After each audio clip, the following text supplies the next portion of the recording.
Still che non c'è all'inizio. Adesso ve ne parlo bene.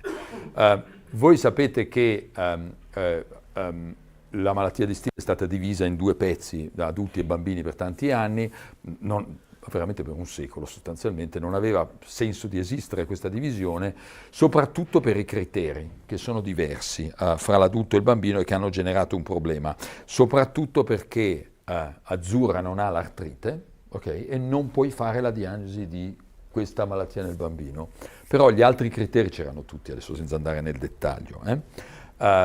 E invito tutti a non leggere una review che è uscita sull'Lancet Rheumatology il mese scorso, terribile, scritta con ChatGPT da dei cinesi che hanno scritto che l'adult onset still disease è diversa dall'SGIA, che il trattamento è diverso, che sono due malattie diverse. Non so come Lancet Rheumatology ha potuto accettare una roba del genere, è scandaloso, ma questo è le raccomandazioni Euler Press che un reumatologo pediatra e un reumatologo dell'adulto hanno deciso, che io sono quello pediatra, abbiamo deciso insieme a Bruno Fotrel di organizzare insieme e di costruire una storia comune fra le due malattie. Perché è importante questo? Perché, questa la saltiamo, perché la MAS è una manifestazione tipica, la massa HLH è una manifestazione tipica dell'esordio dello Still, e qui cominciamo a pensare che possiamo fare medicina moderna. Questa roba qui che ha una parola che si chiama MR814 o S100A12 è straordinariamente elevata nei pazienti con Still. E se vi trovate di fronte a un paziente che non sapete cosa ha dietro, questa cosa si può misurare. Si può cominciare a fare in diversi centri ed esiste un test che è validato clinicamente. Quindi è chiaro che è un test da posti evoluti, ma noi lo facciamo e lo facciamo per chiunque e gratis. E quindi ve lo dico onestamente. Vabbè, non importa, questi sono i test che l'hanno fatto. L'altro è IL-18, ne accennava un attimino Elena. IL-18 differenzia molto bene lo Still da tutto il resto, sostanzialmente, incluse le malignità. Quindi IL-18 deve diventare il biomarcatore della diagnosi dell'autoinfiammazione o dell'infiammazione legata alla presentazione iperinfiammatoria o all'HLH-MAS. Lo usiamo rutinariamente, sta per arrivare un test validato clinicamente, ce la faremo nei prossimi anni. Ancora una volta i centri di riferimento questi test li hanno, chiunque è in difficoltà nel paese può riferirsi. Vedete come l'IL-18 è molto alta nelle MAS reumatologiche, anche nell'SGIA, ma un po' meno alta nello Still. Può essere alta in alcune delle infection associated, ma non è alta nelle forme familiari monogeniche. E questo vi dice qualcosa che vi faccio vedere fra un secondo su come si entra in quel circolo di immunità adattativa innata. Questi sono altri dati su IL-18, oramai tutto il mondo lo sa. Allora, questa è Azzurra. Azzurra entra così da noi, lo scopriamo dopo che lei ha lo Still, ma entra con la massa all'esordio dello Still, quindi è una massa scatenata dalla infiammazione dello Still. Entrando nel dettaglio delle nuance a cui accennava prima Elena dei criteri diagnostici, questi criteri, qui lo dico brutale contro gli ematologi, la dico cattiva, sono molto meglio di quelli degli ematologi. Quelli ematologi pretendono che ci sia la citopenia grave, ok? Qui no, qui non devi avere una citopenia grave, le piastrine sono normali perché tu abbia l'HLH-MAS nell'ambito dello Still. Poco fegato, tutto sommato questo è un fibrinogeno normale, è solo troppo basso rispetto al livello di infiammazione. Allora, questi sono criteri che non vanno applicati facendo le crocette, vanno utilizzati sapendo che non devi avere per forza 1000 di transaminasi o 40 di fibrinogeno, basta che il fibrinogeno sia troppo basso rispetto al livello di infiammazione o che le piastrine non siano ai limiti inferiori della norma. Questo vi deve far venire il sospetto e questi criteri sono stati disegnati con un sistema statistico esattamente per far questo. Vi dicevo come la vedo io? Io la vedo come un circolo vizioso, in cui tu puoi entrare in tanti modi, no? Era molto chiaro da quello che diceva Elena, se attivo troppo i T-linfociti, faccio troppo interferone gamma, attivo tanti monociti macrofagi che producono IL-18 che attiva i T-linfociti e via. E questo è il circolo vizioso che mantiene l'iperinfiammazione dell'HLH-MAS. Da questo circolo vizioso abbiamo, secondo me, imparato tante cose. Uno, avevamo imparato 20 anni fa che se trattavi un topo con un difetto di perforina con un anti-interferone gamma il topo non moriva, che è un buon segno in un esperimento sul topo, e questo poi è stato confermato da tanti tipi di esperimenti fatti in altri modelli. E questo è il riassunto. Se hai un difetto di citotossicità, diciamo perforina o degranulazione qualsiasi, non uccidi il tuo target, il T-linfocita rimane lì per tanto tempo, si iperattiva, la sinapsi immunologica dura troppo tempo, produce tanto gamma, raramente muori di infezione, anzi quasi mai muori di infezione perché il monocita macrofago attivato vicaria, ma muori di infiammazione, di iperinfiammazione da produzione di citochine. Gamma si misura male per tanti motivi e da qualche anno oramai è noto che CXCL9, che è una citochina prodotta essenzialmente in risposta solo a gamma, è un ottimo marcatore dell'iperinfiammazione. Questo era il primo lavoro in cui noi dimostravamo che era tipicamente elevata nella MAS. Scott Canna, che avete visto, era nella tua foto, Scott. Scott Canna dimostra in realtà che è alto ovunque, che voi abbiate la MAS nello STIL, che abbiate un infection associated, che abbiate una forma primaria, quel circolo vizioso è sempre attivato e CXCL9 è sempre alto sostanzialmente. Quindi questo è ancora una volta un biomarcatore che si può misurare bene. Capisco che non si possa fare ovunque, ma capisco anche che i centri di riferimento in Italia lo fanno e sono diversi che ormai lo fanno routinariamente. CXCL9 andrebbe usato sempre nello screening di queste situazioni. È molto più importante dello screening genetico, scusatemi Elena, abbi pazienza, brava, perché mentre soprattutto nell'adulto pizzicherete una genetica ogni morte di papa, identificare l'iperinfiammazione, qualunque ne sia la causa, vi permette di cominciare a inquadrare il paziente e a gestirlo. Quindi CXCL9 va fatto a tutti. La genetica è importante, richiede tanto tempo, fra l'altro i test funzionali di degranulazione o di espressione di perforina sono quelli che andrebbero fatti su tutti i pazienti, perché immediatamente tiri una riga, in biologia esistono poche righe, tiri una riga e dici non è una forma genetica. Anche qua su CXCL9 c'è una badilata di letteratura. In realtà Azzurra poi dopo un po' comincia a capirsi che cos'ha. Ha tanti episodi di MAS, faccio una storia molto corta, qualcuno pensa che abbia un'epatite cronica autoimmune, poi insomma alla fine gli viene per fortuna l'artrite ai polsi e a quel punto chiamano il reumatologo che dice ops, che cos'era? E quando ci chiamano lei ha già i criteri della MAS di cui abbiamo accennato, li ho segnati in giallo perché li riconosciate, ma lei ha una MAS persistente in una paziente che continua a non star bene per anni. Non vi parlo di terapia, ma questi sono i suoi biomarcatori. Vedete che CXCL9, tanto per darvi un'idea, il valore normale è 700 il nostro laboratorio. Se tu hai 201.000, ma di che stiamo parlando? Esatto. Ovviamente a quel punto arriva anche IL-18 e cominciamo a fare IL-18 che è arrivata dopo CXCL9, devo dirvi la verità, e vedete che anche IL-18 è altissimo, a valore normale diciamo 1000, se hai 515.000 sostanzialmente è garantito che tu hai lo STIL, sostanzialmente perché non ci sono altre malattie. Ora, da questo circolo vizioso abbiamo già parlato di un paio di biomarcatori. Noi abbiamo imparato che ci sono dei biomarcatori dell'attivazione di interferone gamma che è CXCL9 e IL-18 può essere utile perché è tipicamente straelevata in quelle condizioni invece che partono dall'attivazione dell'inflammosoma. Ne parlava brevemente, è andata bene questa qua, ne parlava brevemente Elena.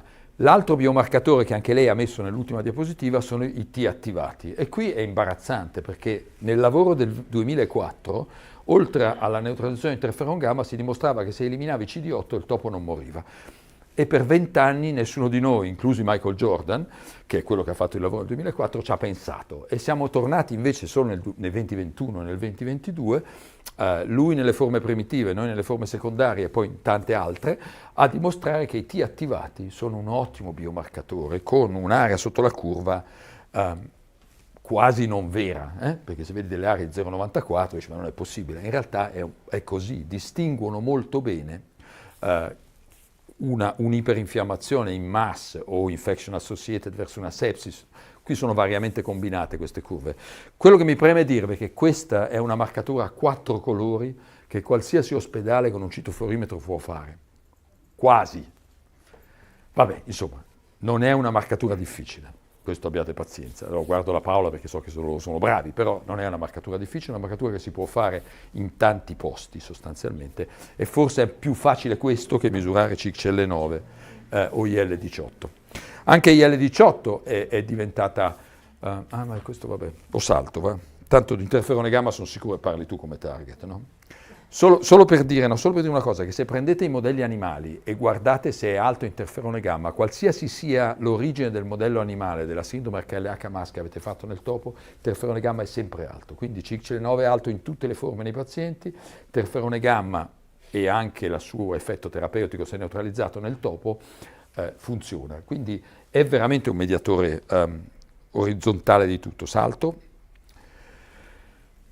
Non vi dico niente di quello che ha fatto di terapia Azzurra, ma ha fatto tutto quello che potevamo fare, incluso l'antigamma, i JAK, tutto quello che volete. Ci arriva di nuovo alla fine che ancora non sta bene e lei ha in realtà questa forma, che è la forma più difficile da trattare. Sono le forme di quei pazienti che continuano ad avere su un background infiammatorio delle forme persistenti o relapsing di massa. Sono pazienti che sembrano relativamente stabili, ma che possono scapparti di mano da un momento all'altro e sono sicuramente pazienti non facili. Lei viaggia con alti livelli di L18, abbiamo detto, e la storia di L18 nasce con queste malattie qua sostanzialmente, che sono ancora di meno di quelle da difetto di citotossicità, sono adesso chiamate IL-18-patie, l'ha inventato Scott Canna, che alcuni di noi conoscono molto bene. Lui ha identificato questa malattia, noi abbiamo identificato CDC42, la caratteristica di questi pazienti è quella di fare da soli, in assenza di qualsiasi stimolo, produrre quantità enormi di IL-18 e non c'è bisogno di dare nessuno stimolo. Se voi aggiungete stimolo, questi non fanno niente, sono già a tavoletta dal punto di vista della produzione di IL-18. Saltiamo. Qui c'è un nuovo strumento terapeutico, sono sicuro che Francesca ne accennerà, non dirò nient'altro, è un bispecifico che fa fuori L1 e L18 che funziona molto bene nell'ambito dei nostri pazienti, quindi glielo diamo ad Azzurra e questo è solo per finire la mia presentazione con una buona notizia. Azzurra sta benissimo e abbiamo risolto il problema di Azzurra oramai da 3 anni a questa parte. L'ultima cosa che devo dirvi è che abbiamo un modo di prevedere chi andrà bene e chi andrà male, ne accennava Elena, ce l'abbiamo in parte, no? Questo è uno score clinico che abbiamo costruito con Arianna in laboratorio, in cui delle cose banali, quanto cortisone devi dare, ho bisogno di dare qualcos'altro, quanto sto in ospedale, finisco in rianimazione o non sopravvivo sostanzialmente, viene dato un punteggio. Azzurra partiva male dal primo giorno, perché quando abbiamo applicato retrospettivamente questo punteggio, lei era una che sarebbe andata male, infatti è stata difficile da curare, ma quando siamo andati a vedere in un gruppo di pazienti piuttosto ampio quali erano i parametri che associavano alla gravità, vedete che è vero che c'è una differenza per tante cose, ferritina, piastrine, LDH, anche CXL9 fa un po' la differenza, ma nessuno di questi da solo vi convincerebbe per essere un parametro che vi permette di prendere una decisione terapeutica. E infatti la loro sensibilità e specificità non è, il 60% è quasi come tirare la monetina, che sarebbe 50%, e quindi è tutt'altro che una specificità soddisfacente, ma se li combinate potete, almeno in questa casistica, questo è un lavoro under second revision, per cui speriamo ce lo piglino, identificare pazienti, soprattutto con un'alta sensibilità, i pazienti che andranno male, col prelievo all'esordio. Quindi questi biomarcatori servono a fare la diagnosi, ma servono anche a identificare i pazienti che potenzialmente andranno male e quindi i pazienti in cui potreste voler fare qualcosa di diverso. Allora abbiamo questo è il titolo di una canzone dei Beatles, come alcuni di voi sanno, quelli abbastanza grandi. Fatto una chiacchierata sul riconoscimento clinico, su quanto è importante la ferritina, su quanto non è importante l'emofagocitosi, su 3 nuovi biomarcatori che possiamo usare, questo relativamente semplice. Quel circolo vizioso di cui abbiamo parlato genera evidenze a favore dell'uso di alcune targeted treatment di cui non vi parlerò. E con questo è tutto. Grazie.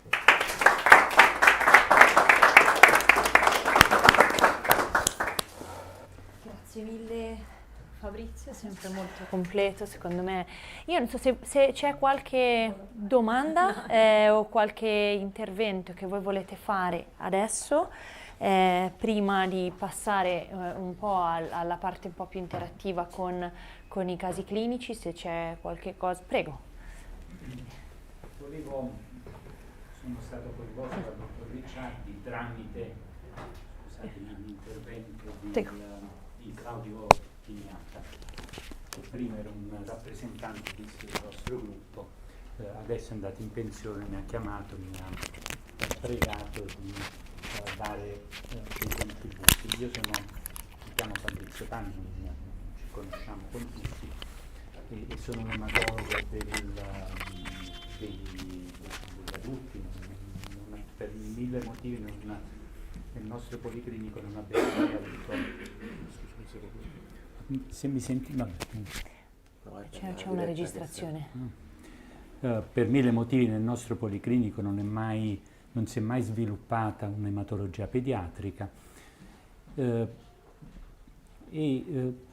come ematologo dell'adulto, come tutti credo, vediamo molto raramente pazienti con HLH.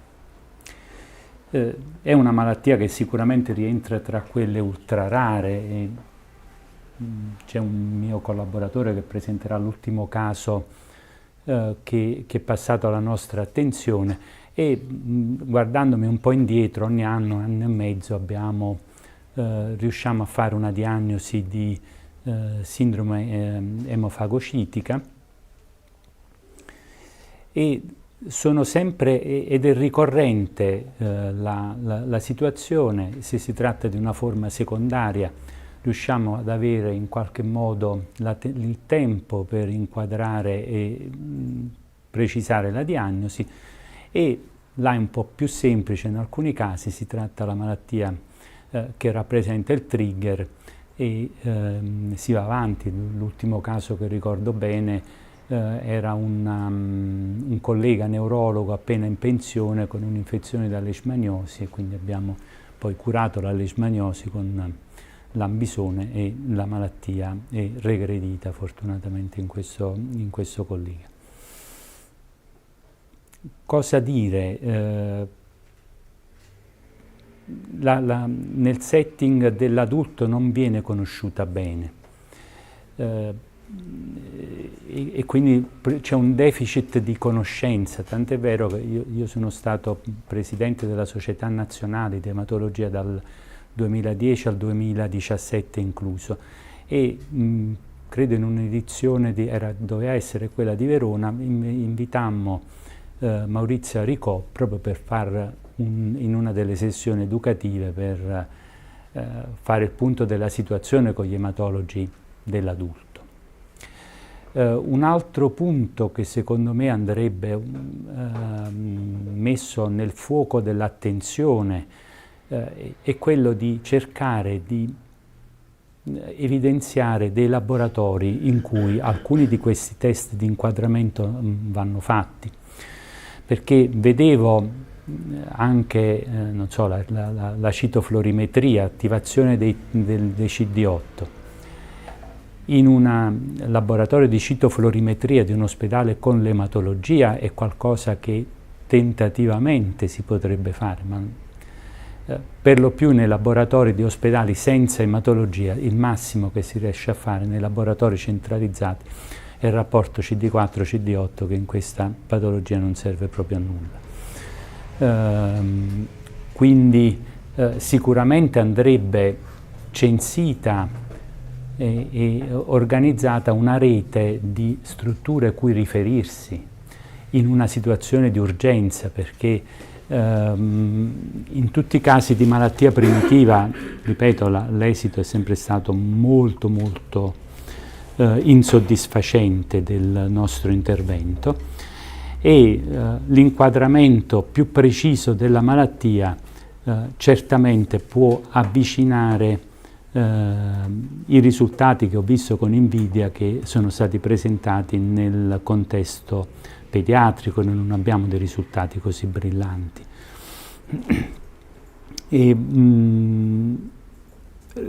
Un altro e il terzo aspetto che volevo sottolineare, che la gran parte dei pazienti ci sono arrivati sempre con enorme ritardo, rispetto alla gravità e la progressività della malattia, e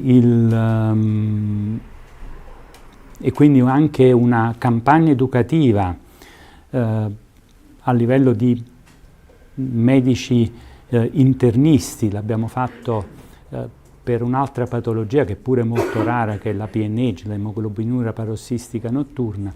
Si semina un po' per cercare di evitare di avere delle sottodiagnosi, perché io sono sicurissimo che c'è sottodiagnosi, non è una malattia frequente assolutamente, però la sottodiagnosi è certamente presente. Per cui ci tenevo a dire questo, perché ovviamente sono delle spinte che immagino debbano provenire, per una questione di interesse scientifico coltivato nel lungo periodo, dal mondo pediatrico più che da quello delle ematologie dell'adulto, per cui in connessione con le nostre società scientifiche si potrebbero poi lanciare dei programmi che poi valicano anche i confini di quello che è lo specialista, perché inizialmente questi malati non sono indirizzati agli specialisti ematologi e li vediamo troppo tardi. Grazie davvero. Io credo che abbia colto esattamente quelli che secondo me sono i 2 punti cardine che probabilmente emergeranno da tutta la giornata di oggi, che sono appunto la necessità di fare rete, la multidisciplinarietà e la necessità di accorciare il tempo del referral, e quindi la necessità di fare educazione, che sono credo gli obiettivi principali di AILE, quindi la ringrazio per averli portati subito all'attenzione, grazie mille per essere qui. Grazie a voi. Nel confronto spero anche imparato spero che questo, noi tutti speriamo che questo possa essere un po' l'inizio di una collaborazione anche tra diverse società scientifiche, perché credo che sia importante, no? Da farsi portavoce di un'esigenza che viene dai pazienti. E questo problema di referral è anche dovuto al fatto che questi pazienti si sparpagliano negli specialisti, nella medicina interna, nell'immunologia, nell'oncoemato, nelle malattie infettive. Ogni tanto sono in terapia intensiva, che certe volte è ancora peggio, possiamo dire. E quindi questo è fondamentale ed è un po' quello che ci siamo domandati, no? Cosa facciamo per cercare di diffondere, no? E questo è un piccolo inizio. Una delle cose che ci era venuta in mente era cercare di organizzare dei simposi dentro le altre società scientifiche coinvolte. Certo. Diciamo che è un po' difficile, piano piano, perché poi in realtà questo si è scontrato con alcune difficoltà logistico-organizzative, anche di accoglienza da parte di alcune società, diciamo. Sì, si deve andare prima per contatti personali e poi come una sorta di... No, ma è ovunque il mondo così, è un po' da cavallo di Troia e poi si riesce a penetrare in quei mondi che, da cui possono venire dei sospetti diagnostici, perché non è difficile fare la diagnosi di... Se pensa a quel pattern lì, no, sono d'accordo. Basta conoscerla, perché poi i test di primo livello sono test accessibili in tutti gli ospedali rispetto a quelli di conferma di cui hai parlato tu, e quelle sono fuori della portata di un ospedale. Sono in giro, puoi mandare il sangue. E questo era il mio punto. Sì, no, quello era un punto, credo che... Poi la EOP, che voi, penso che la maggior parte... Io metterei sul sito dell'AILE l'elenco dei centri che fanno questo, farei un breve screening fra gli amici, questo va fatto poi certamente. Qualcuno salterà fuori dicendo lo faccio anch'io, meglio, e lo metterei. Questo secondo me va fatto certamente. L'altra cosa che farei, perché adesso l'ho detta Francesca prima, è usare anche la parola MAS sul sito, perché a me piacerebbe che perché siccome MAS viene usato in maniera impropria certe volte, diciamo, c'è una MAS, poi non c'entra niente, poi magari è un'altra roba e non ha la malattia reumatologica di base, però la gente googla, no? Sì. E cerca, e quindi se comparisse il vostro sito con tutte queste informazioni ritrovabile con la parola MAS sarebbe interessante. Lo fa un po' più dinamico, c'è bisogno anche di aiuto dall'esterno per riempirlo. Avete un comitato scientifico che a parte me è pieno di giovani brillanti che sanno usare il computer. Non più giovani, dell'NG. Ok, bene, grazie mille. Io sono molto felice di queste partecipazioni, veramente mi sento onorato di avere oggi qua. Allora, se... Non ci abbandoniamo. Come pensate? Se non ci sono altri interventi su queste prime due relazioni, passiamo almeno a un paio di casi clinici prima del pranzo. Avevamo selezionato per partire e rimanere in tema diagnostica la presentazione di Luciano Attard e a seguire di Paola Parronchi, che sono più orientate in questo senso. Luciano Attard è responsabile delle malattie infettive di Bologna e da lungo tempo ci conosciamo perché ha una grande passione per le HLH, le riconosce, Io sono un ci fuoco, chiama. noi siamo uno dei pochi centri di diagnosi FUO dell'adulto in Italia e quindi è un lavoro in cui si studia molto. Ah, l'avete già? Ok. Eccola là. Vai, a te la parola. Allora, io assolutamente appoggio quel che è stato detto prima, nel senso che io vi posso dire che in un policlinico come il Sant'Orsola ho importato l'HLH nel mondo dell'adulto. Sono arrivato a Elena e a Maurizio Enricò grazie agli oncoematologi pediatrici che invece lavoravano molto attivamente in questo senso, e praticamente c'è un altro discorso che ha fatto prima il dottor De Benedetti, la ferritina. Cioè la ferritina è un parametro che tutto sommato non è che viene così utilizzato. Non viene così utilizzato, adesso sta aumentando molto, però a me nell'ambito del discorso delle FUO è un parametro fondamentale. Allora, per darvi un'idea di cosa può succedere con i bias di selezione che ci possono essere, perché la nostra clinica è un centro di riferimento FUO e la nostra regione è una regione con una particolare endemia di leishmaniosi, d'accordo? Ecco, questo è quello che è nel sito, ok? Che ci dice appunto la caratteristica. Ah, questo è il PDF, ecco, non è la presentazione. Allora, questo vi faccio vedere, vedete c'è il buco del 2020 perché si stava facendo altro e non c'era sicuramente posto per occuparsi di altre cose, però vedete com'è l'andamento della casistica nostra di HLH nel corso degli anni. Vedete, questa è la distribuzione per età, il sesso maschile particolarmente preponderante rispetto a quella che è la casistica generale, ma qua sicuramente pesano molto le leishmaniosi viscerali che sono più frequenti nel genere maschile.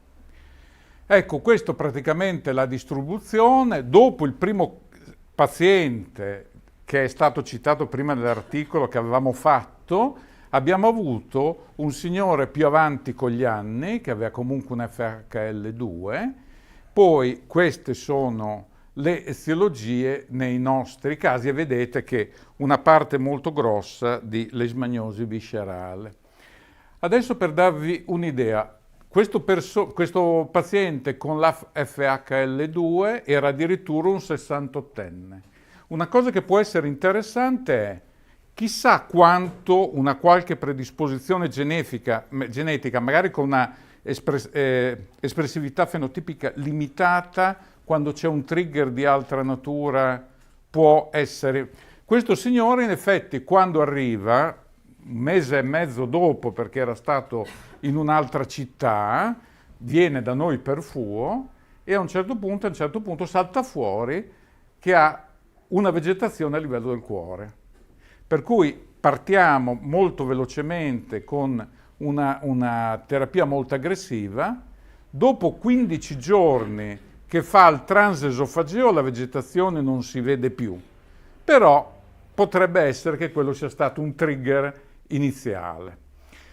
Poi, tra l'altro, colgo l'occasione che c'è il dottor Benedetti, possiamo dire che si chiama la malattia di Still come nel passato remoto, si chiama idiopatica, è giusto? Il primo statement di quelle raccomandazioni ecco. Dice non sono più diverse, si chiama malattia di Still. Ok.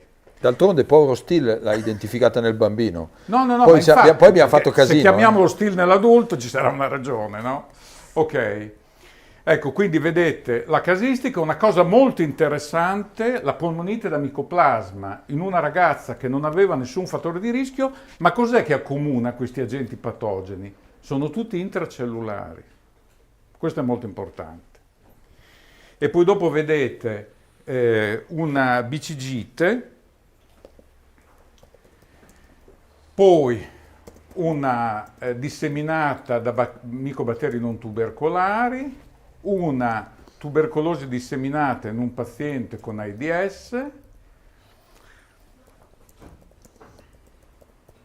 e quindi questa è un pochino la distribuzione, no? Rispetto a... Quindi abbiamo micobatteri 3 casi, leishmaniosi 10 casi, un micoplasma, poi linfomi associati ad infezione, che anche questo potrebbe essere che c'è il trigger associato, due trigger insieme, e così.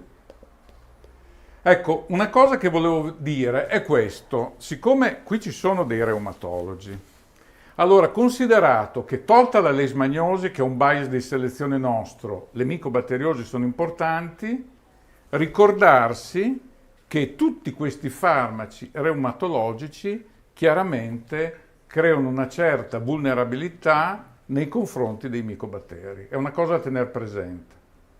Soprattutto gli inibitori TNF, gli altri meno. Sì, comunque... Soprattutto gli inibitori TNF. Sì. Sicuramente, però vuol dire, noi da infettivologi che ci occupiamo di trapiantati grandi immunodepressi, abbiamo visto tutte queste vulnerabilità.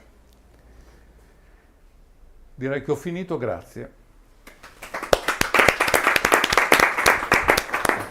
Grazie. 68 anni è quasi un record. Sì, credo hai di sì. visto, nella- Però prima c'era... 60, ce l'avevano. No, c'era anche... Quando c'è stata una tabella che arrivava fino a 80. È 60 l'ultimo. Ah, era 60. 60, 64. Ok. Sì. Comunque non è mutazioni anche quelle ipomorfiche, perché nessuna terapia per HLH, Sì. nessun trapianto. E nessun Sì. difetto funzionale? Questo l'hai fatto tu, Sarà una 91 via omozigote, ci posso scommettere. Sì. Era un Guarda che 91 via è un mistero. È un mistero. Non le ho messe le diapositive, ma c'avevano... Vabbè, la prossima volta. Ah, ecco, poi un'altra cosa che mi sono dimenticato di descrivere, ve la faccio vedere subito, è che praticamente, Esatto. vedete, tutte le leishmaniosi basta la terapia antinfettiva, tranne questo caso, un caso lì in cui abbiamo usato il Decadron, ok? Adesso sembra una situazione che un po' mi allarma, perché adesso in un mese abbiamo avuto 3 HLH, 2 in leishmaniosi, in una abbiamo dovuto fare il Decadron, nel secondo siamo già alle immunoglobuline e poi questo caso di cui ci stiamo sentendo adesso che non abbiamo trovato ancora assolutamente niente. Adesso infatti sono curioso di sentire la parte della terapia per capire un attimo come ci si deve muovere. Bene, grazie Luciano. Passiamo al secondo caso, Paola Parronchi, responsabile dell'immunologia dell'ospedale di Careggi di Firenze. Anche lei esperta di HLH e di immunodeficienze e di infiammazione. Io però ho la mia che è più corta. Forse è meglio. Allora, buongiorno, ovviamente io faccio l'immunologa, quindi mi sento un po' pesce fuor d'acqua, diciamo così. Sono una specie rara gli immunologi, soprattutto gli immunologi clinici. E visto che prima si parlava di ferritina, che in realtà è uno degli esami, no, che non viene fatto in urgenza o comunque fatto poco, io dal mio punto di vista direi che forse un altro esame che viene fatto poco è il protitogramma, chiaramente soprattutto per vedere le immunodeficienze, quindi avere un'idea, no, della storia di un paziente, per esempio per la frazione gamma globulinica. Pensiamo anche alla parte ematologica. Allora, quella, sì, forse c'era scritto short? Sì. Perfetto, benissimo. Allora, io vi parlo in realtà di un caso clinico ed è un caso clinico che ci è capitato qualche anno fa, di una signora di 48 anni, Rosalba, la quale era un vero e proprio puzzle dal punto di vista clinico delle manifestazioni, diciamo così, sia sintomatologiche ma anche dal punto di vista strumentale, la cui risoluzione è stata trovata primo per un'idea, ovvero quella di pensare che tutte queste manifestazioni fossero attribuibili ad una singola causa, cosa che tra l'altro non è così frequente nell'adulto, e dall'altra parte di un lavoro certosino di rimessa a posto di tutta una corposissima documentazione clinica che tra l'altro è stata molto difficile da ricostruire, specialmente perché questa signora aveva subito tantissimi ricoveri, tra l'altro in molti nosocomi anche al di fuori della Toscana. Io conosco Rosalba quando ha 48 anni ed è ricoverata in malattie infettive.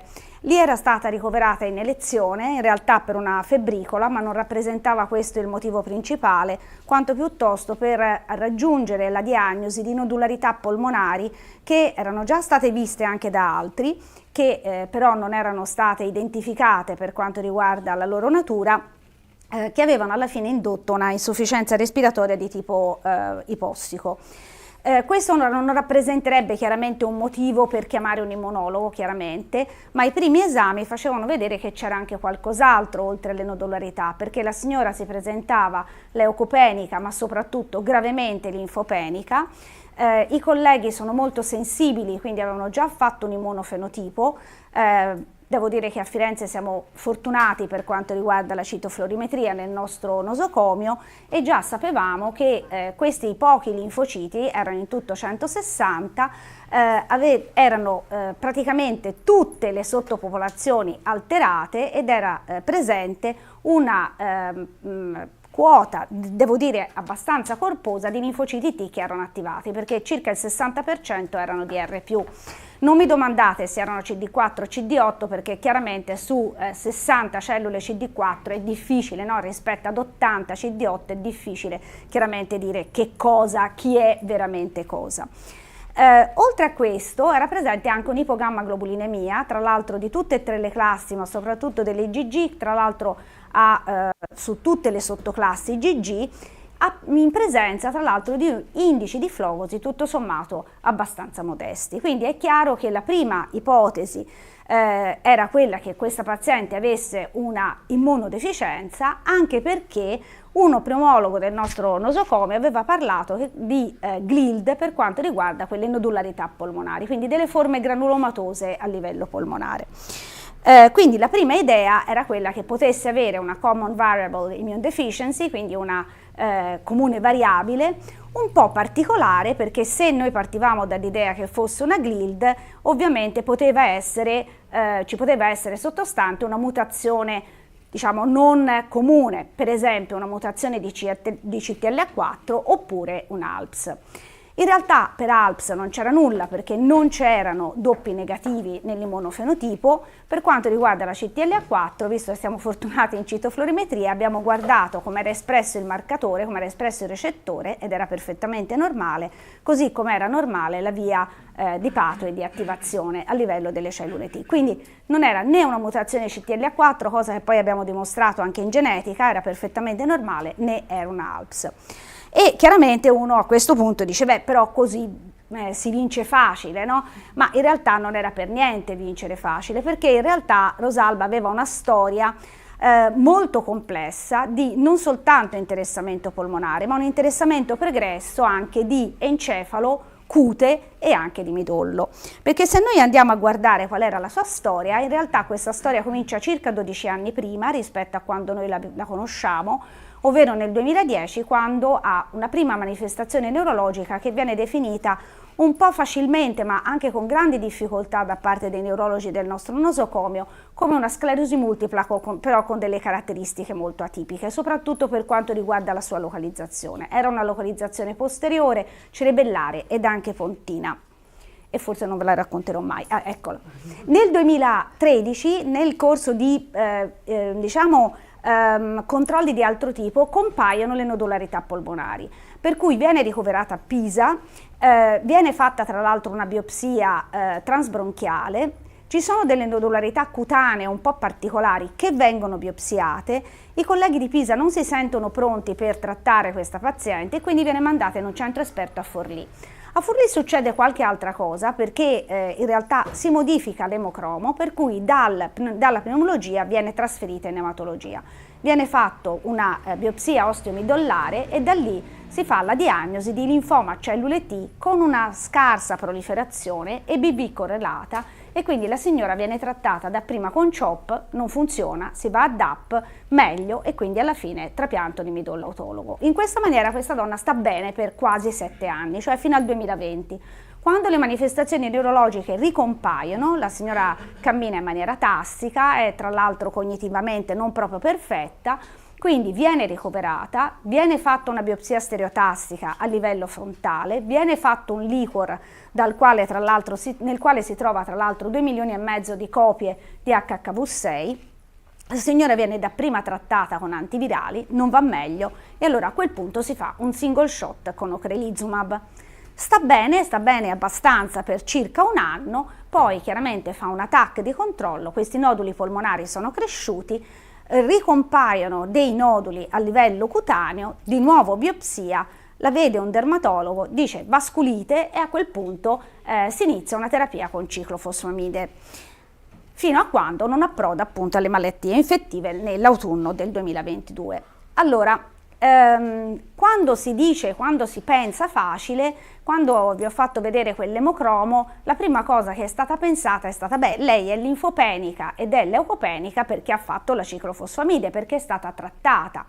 Ma allora a quel punto la ricostruzione di quello che era successo è stata, devo dire, veramente importante. Perché? Perché in realtà i valori di bassi leucociti e di bassi linfociti in realtà erano presenti anche prima del trattamento della ciclofosfamide. Tra l'altro noi la vediamo ad ottobre, la ciclofosfamide alla fine siamo riusciti a capire era stata fatta soltanto una volta ad aprile, e quindi chiaramente non si poteva spiegare una leucopenia così lunga da un singolo grammo di farmaco.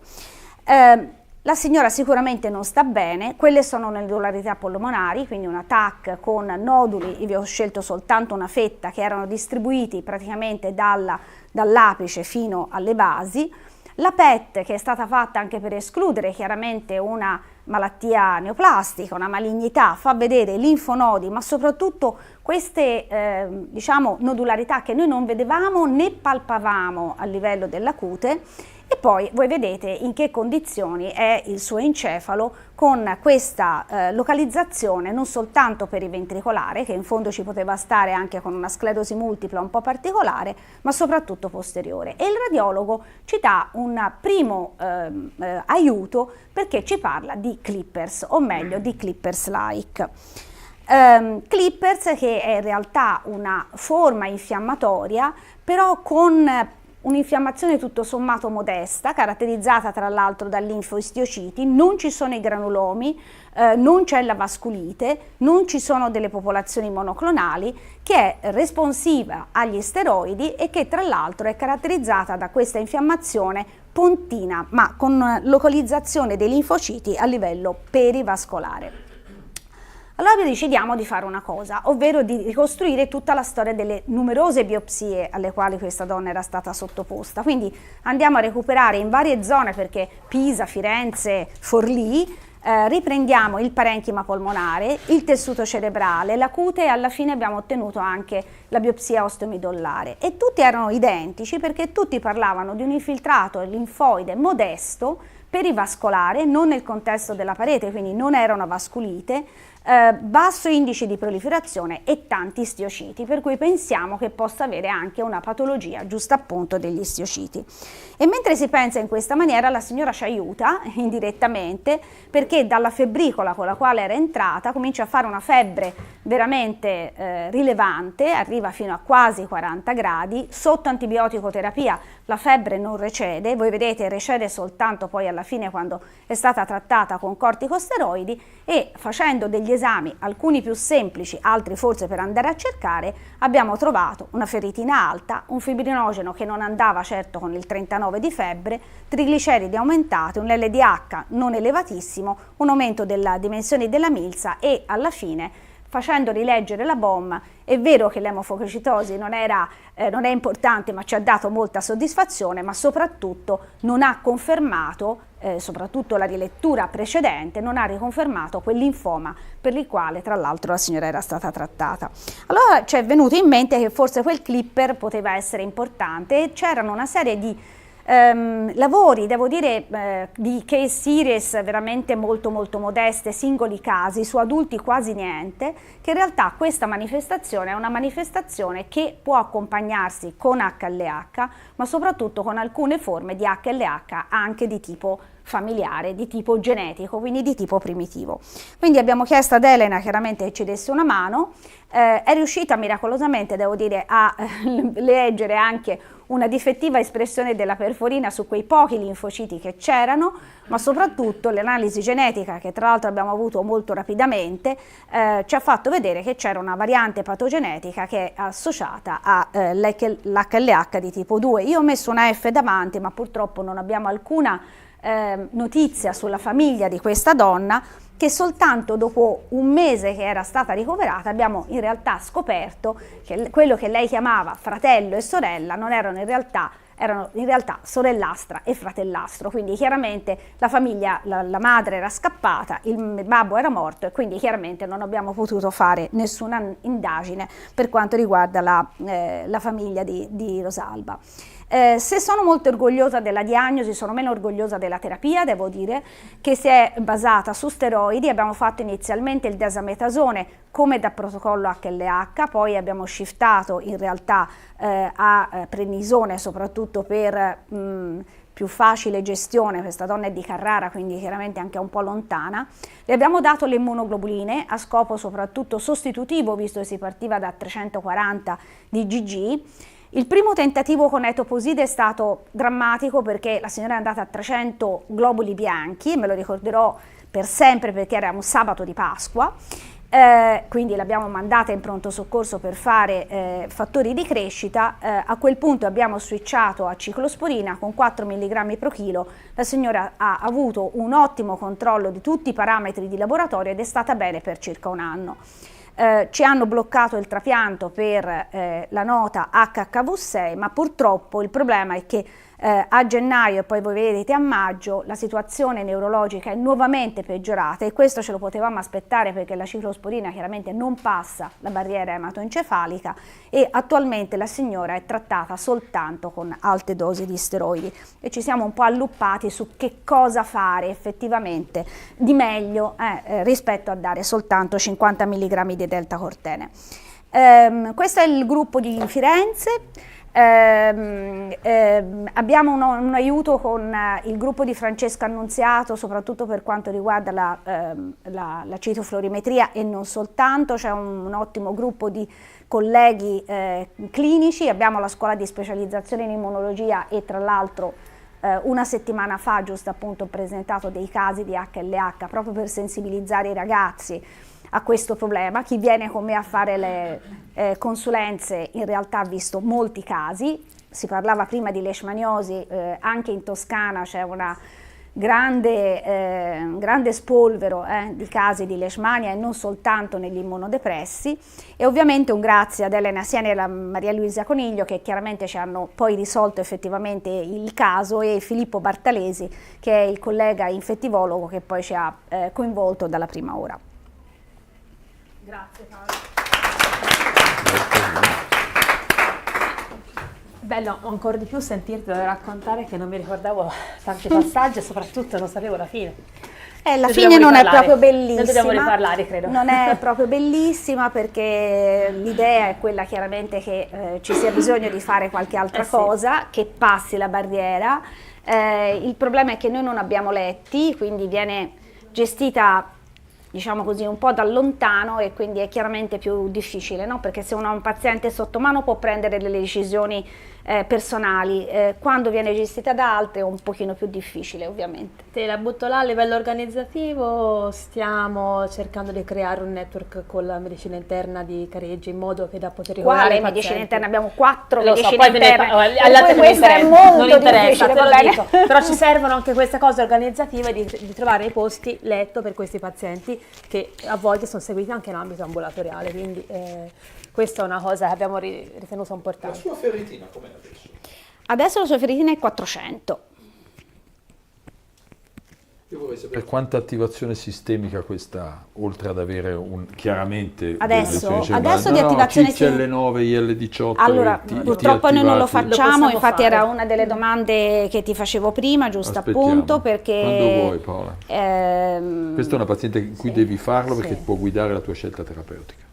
Sono d'accordo, a me era venuto in mente chiaramente di non trattarla Posso soltanto solo con 50 darti il mg di Posso solo deltacortane. darti il mio numero di telefono Certo. e ti pregare di chiamarmi quando vuoi. No, vabbè, casomai una mail. La cosa è che purtroppo, non so se hai visto nel maggio del 2024, quindi nel maggio appena dell'anno scorso, non c'è soltanto il fatto che lei ha sicuramente delle masse a livello encefalico che sono sicuramente identiche a quelle precedenti, quindi dove sicuramente ritroveremo linfociti, ma il problema è che c'è stato anche un depauperamento della sostanza grigia, tanto che la signora adesso è cognitivamente molto ma molto compromessa purtroppo. Questo è un problema maggiore. D'altronde Sì, questa signora è stata bravissima perché è riuscita a sopravvivere per 12 anni, 13, 14, 2010. Sì, 13 anni. 13 anni, è riuscita Senza a una sopravvivere diagnosi. per 13 anni senza una diagnosi, con una manifestazione d'organo Questo è un vero esempio molto del importante, decorso dell'adulto. molto importante, in cui non ne vieni mai fuori e stai lì. È sopravvissuta a un autologo. Che se hai una KLH di base fa un autologo, non è rispetto. Allora, lei è andata bene con l'autologo probabilmente perché L'ha è stata cavata. ovviamente immunosoppressa pesantemente, no? Cioè lei ha fatto una induzione e quindi chiaramente questo è stato probabilmente il motivo per il quale è stata bene per 7 anni. Devo dire che quello che mi ha più stupito è che nessuno avesse messo insieme tutti i dati, d'accordo, e che in realtà quando questa donna veniva vista da chiunque c'era un copia e incolla delle diagnosi precedenti, ma nessuno si è mai posto il problema di in realtà di che cosa fossero. Quindi credo che proprio ogni tanto essere un po' certosini, no? Un po' essere pedanti, un po' essere un po' pisseri, tanto permettetemi questa parola, un po' pisseri. Cioè Non lo dite voi, non lo diciamo. No, pisseri si usa solo. Qualcuno sa cosa vuol dire pissero? No. Sì, vuol dire Puntigliosi, via. un po' puntiglioso, in questo caso insomma forse è stata quello che ha fatto la differenza, quindi è stata una cosa difficile, ci è voluto un po' di mesi, però alla fine ci siamo riusciti. Sì, ecco, appunto, quando ci siamo occupati di questo caso non erano disponibili per esempio i test diagnostici di cui si parla adesso. Fabrizio li fa da diversi anni, noi abbiamo iniziato a farli ora di recente, devo dire non li abbiamo messi in pratica, ma è una cosa da valutare sicuramente. Ecco, c'è un'altra cosa secondo me, che noi non sappiamo quello che fa il vicino, no? Cioè della serie che voi faceste il CXCL9, il dosaggio. Ti ricordi, se ne è parlato varie volte, ma è una cosa recente. Perché il CD25 solubile, no? Cioè anche noi ci siamo alloppati un po' negli anni, qualche volta può essere difficile, basta no, ma è andare al di là del è una mediale. cosa recente di cui avevamo anche parlato, ti ricordi, preventivamente. E va bene.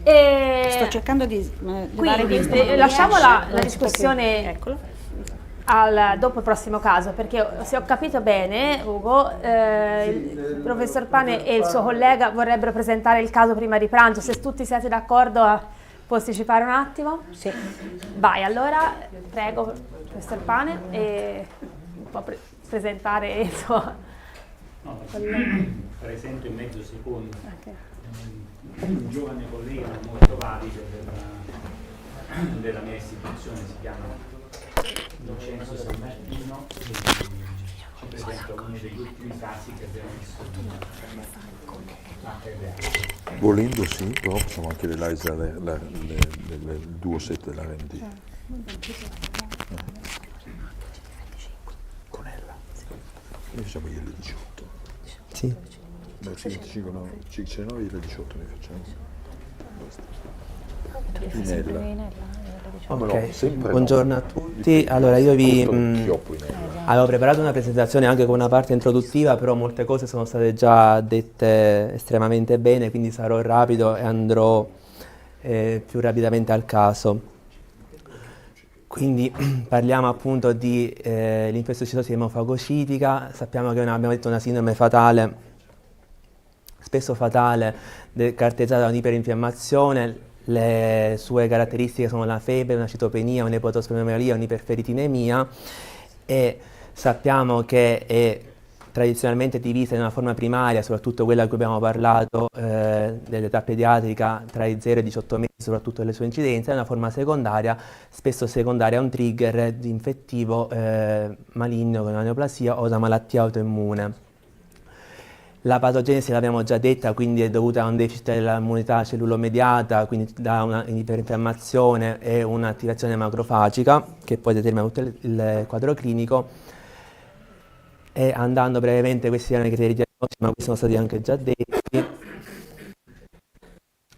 L'unica cosa che volevo dire è che per quanto riguarda le forme nell'adulto c'è stata una recente analisi retrospettiva che ha fatto vedere come, andando a vedere a modificare i cut-off dei criteri HLH 2004, quelli che sono i criteri della ferritina e della febbre, bastano 4 criteri piuttosto che 5 per poter fare una diagnosi clinica, quindi in assenza di diagnosi molecolare. Il trattamento diciamo, si fonda su ridurre l'iperinfiammazione, trovare e trattare il trigger e considerare il trapianto allogenico quando possibile. Questo è il famoso protocollo HLH 94 che conosciamo tutti.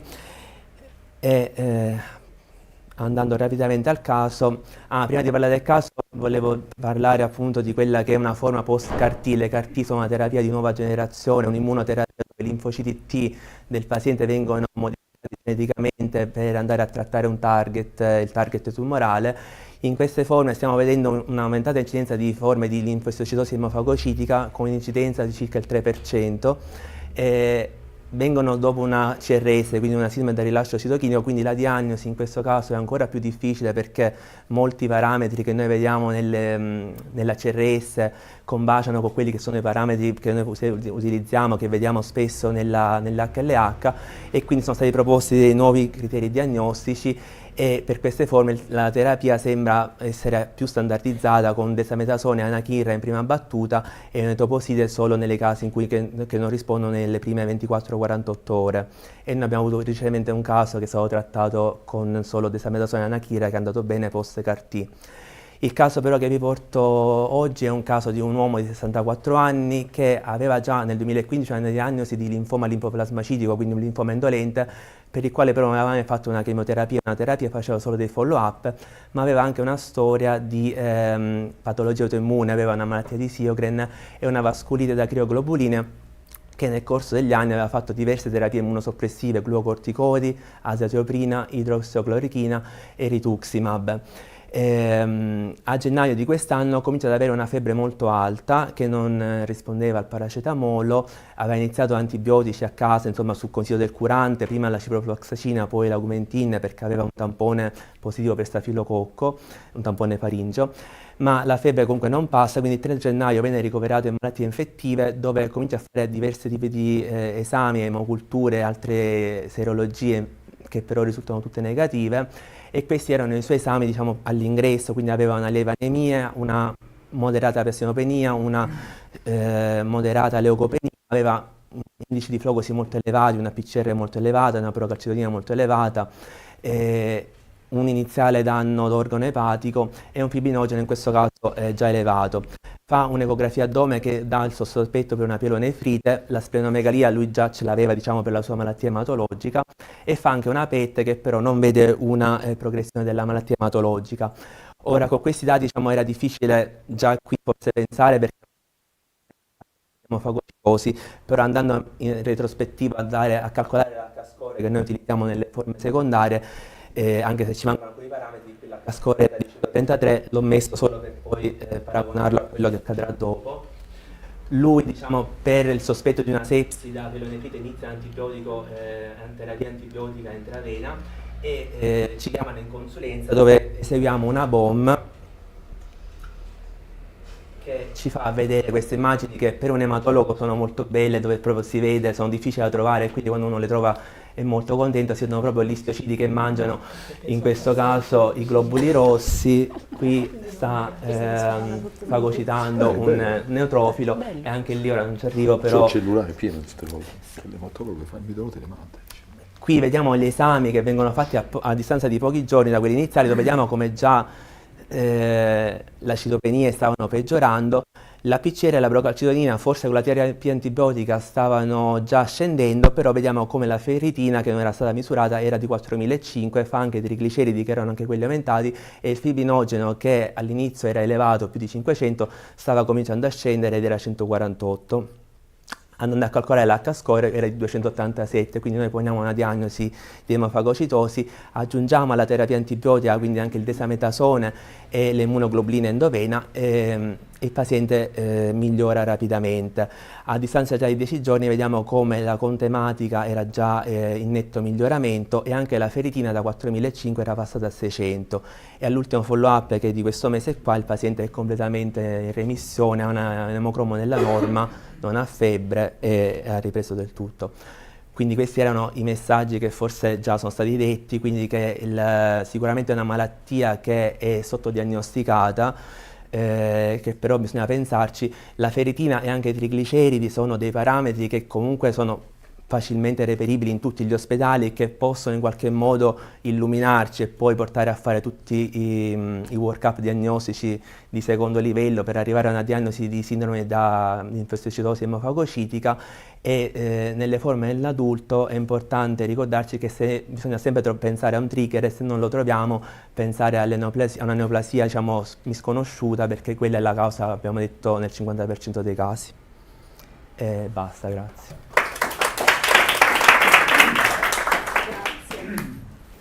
C'è un messaggio interessante però, se posso, certo. al di là della diagnosi brillante, certe volte basta poco, come dicevo, ci vuole un po' di cortisone, cioè una percentuale importante di questi pazienti vanno bene con un po' di glucocorticoide.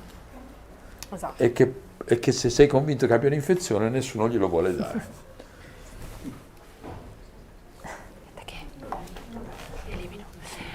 Prego. Lascio fare. Allora, se c'è qualcuno che ha qualche domanda da fare sulle relazioni precedenti e sulle presentazioni precedenti, lascio. Questa è sua, prima che. Chiavetta. No? Non è la sua? Ah! Paolo.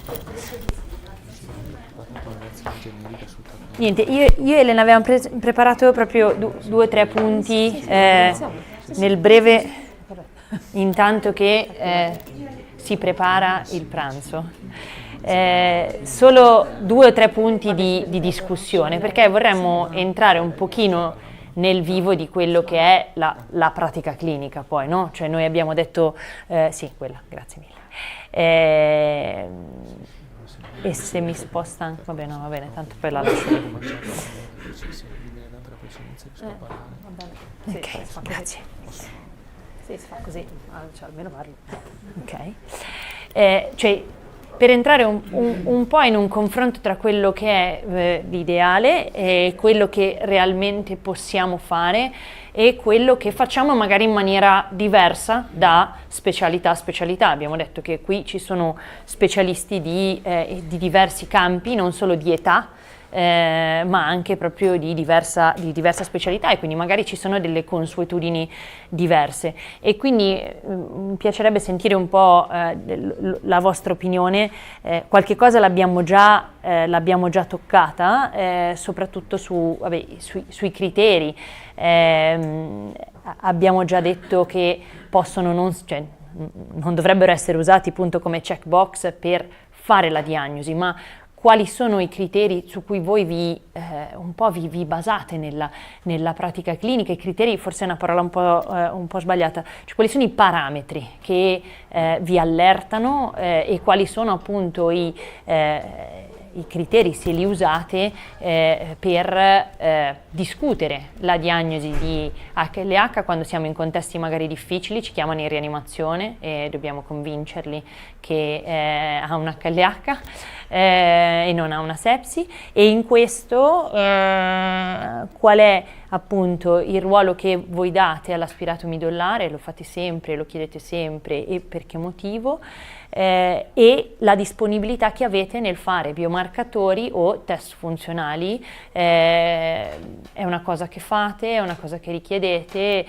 quali sono i biomarcatori che vi aiutano di più, se sono disponibili nel vostro centro o se appunto li inviate. Noi per esempio qualcosa facciamo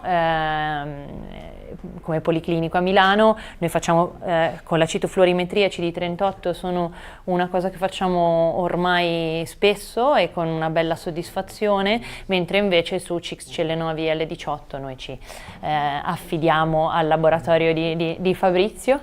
E quindi già noi come pediatria facciamo un po' rete, però ci piacerebbe capire un po' quello che succede anche nel mondo dell'adulto.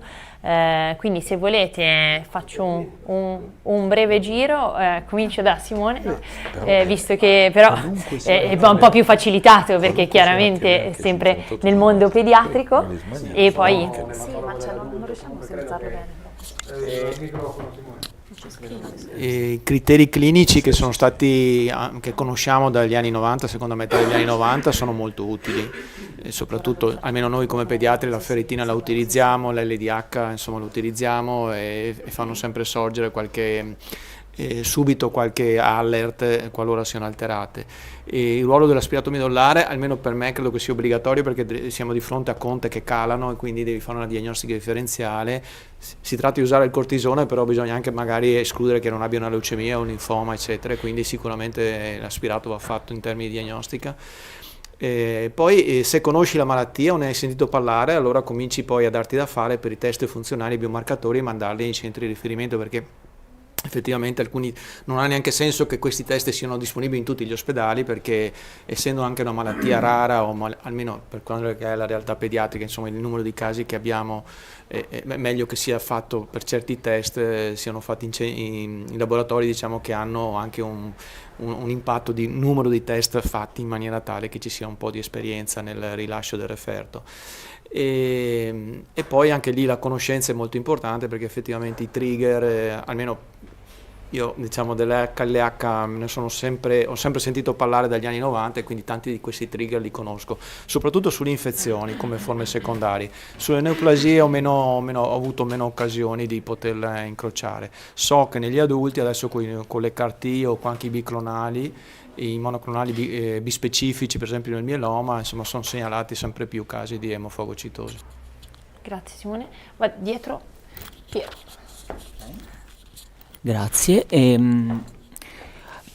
Io mi occupo principalmente di reumatologia dell'adulto e quindi sostanzialmente le HLH che incontro sono secondarie alla malattia di Still e o al lupus. Queste sono quelle che principalmente incontro nella mia vita. Secondo me, al di là dei vari criteri che sono stati brillantemente enunciati, il punto cruciale è il sospetto clinico. Cioè nel momento nel quale il paziente ha il sospetto clinico in questo caso di massa, perché si tratta di malattia secondaria alla malattia reumatologica, allora bisogna cercare di mettere in campo tutte le nostre forze per cercare di fare la diagnosi, anche al di là dei poi quelli che sono i criteri classificativi. Per quanto riguarda il ruolo dell'aspirato midollare, anch'io mi associo a quello che diceva il collega, è obbligatorio, perché comunque soprattutto nell'adulto vanno considerate che abbiamo delle conte all'emocromo che scendono e la diagnostica differenziale è fondamentale anche per escludere eventuali infezioni midollari.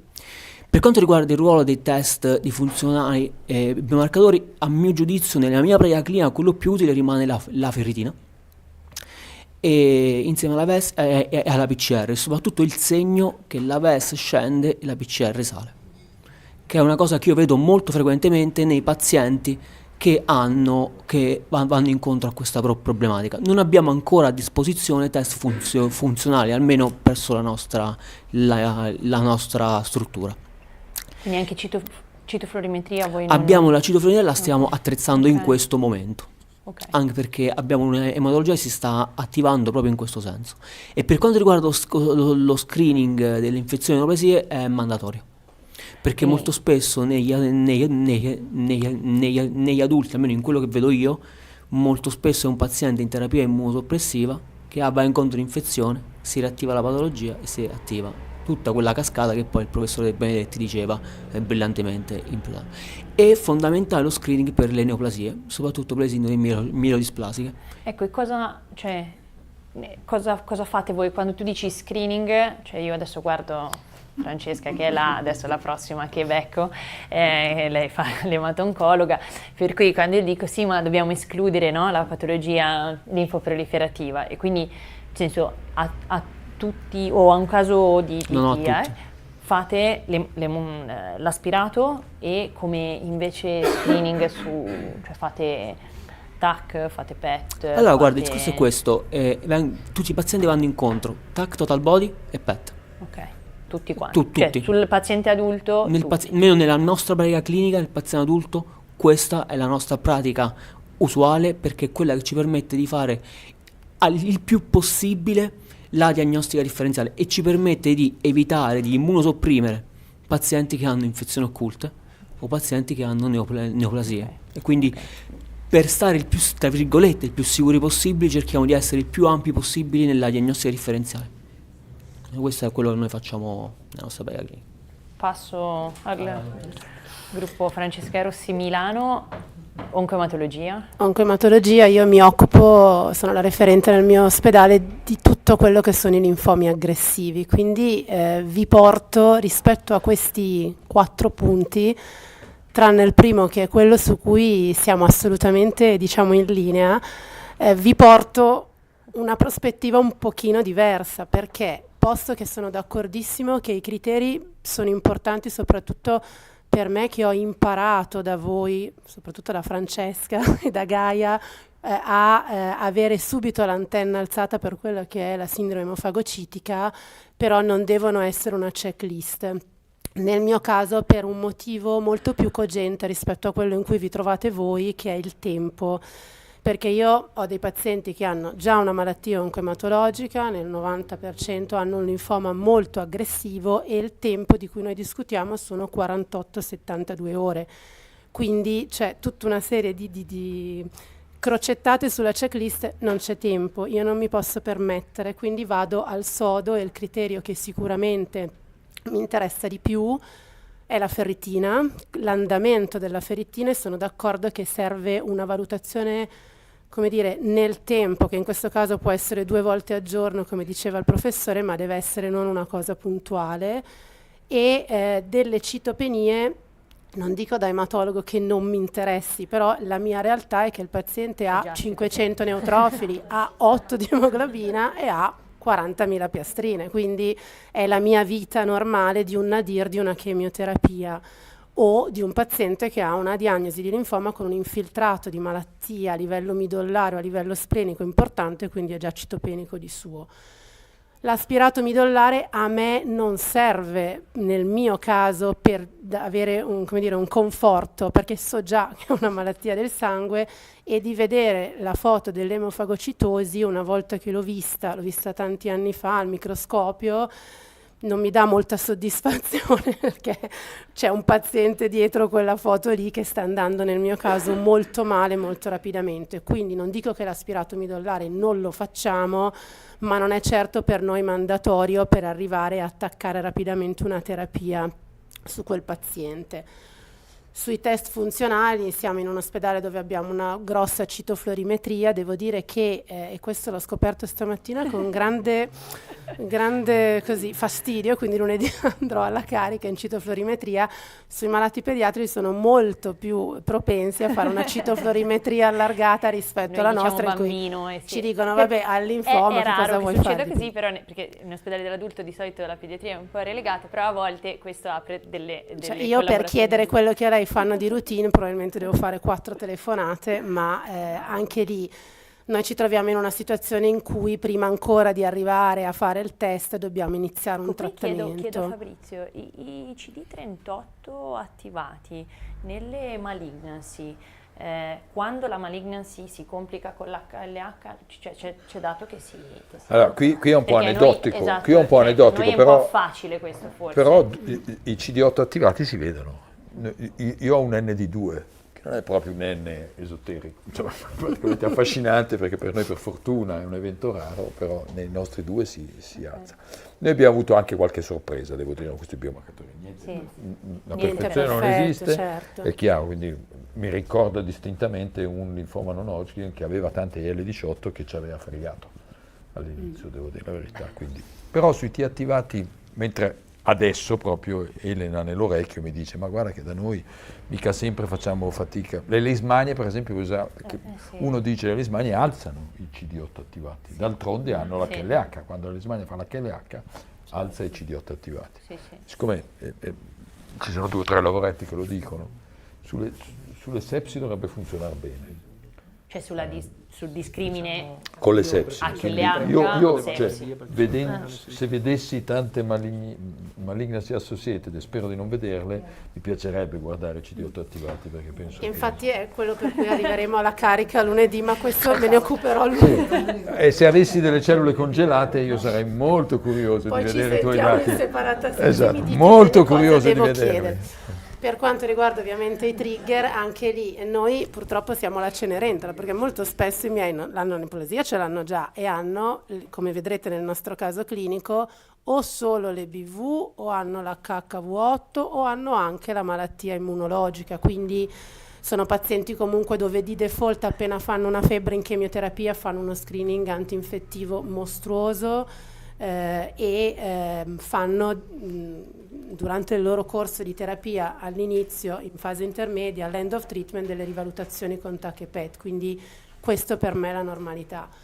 L'importante è pensare che se un paziente ha la febbre, ha una ferritina alta e fuori dal suo momento di nadir ha delle citopenie che vanno peggio, tu ci devi pensare. Ecco, questo è il messaggio che io passo anche a quelli più giovani di me. Scusami, già che è una curiosità veloce, ma in questi casi non fai mai la genetica per vedere se hanno sottostante una... Fatta, tra l'altro vi dovete parlare voi due, perché per esempio a Fifi una predisposizione allora non la facciamo al linfoma rutina. aggressivo e anche all'HLH in questo contesto, all'iperinfiammazione. Non la facciamo, cioè ti direi una bugia se ti dicessi che non la facciamo rutinariamente. Sarebbe interessante. Per un caso seguito insieme da me e da Francesca di un ragazzo di 18 anni con un linfoma di Hodgkin plurirecidivato refrattario, la cui diagnosi è stata fatta in Egitto a 12 anni ed è arrivato da me già con un casino di terapie fatte male, interrotte anzitempo, però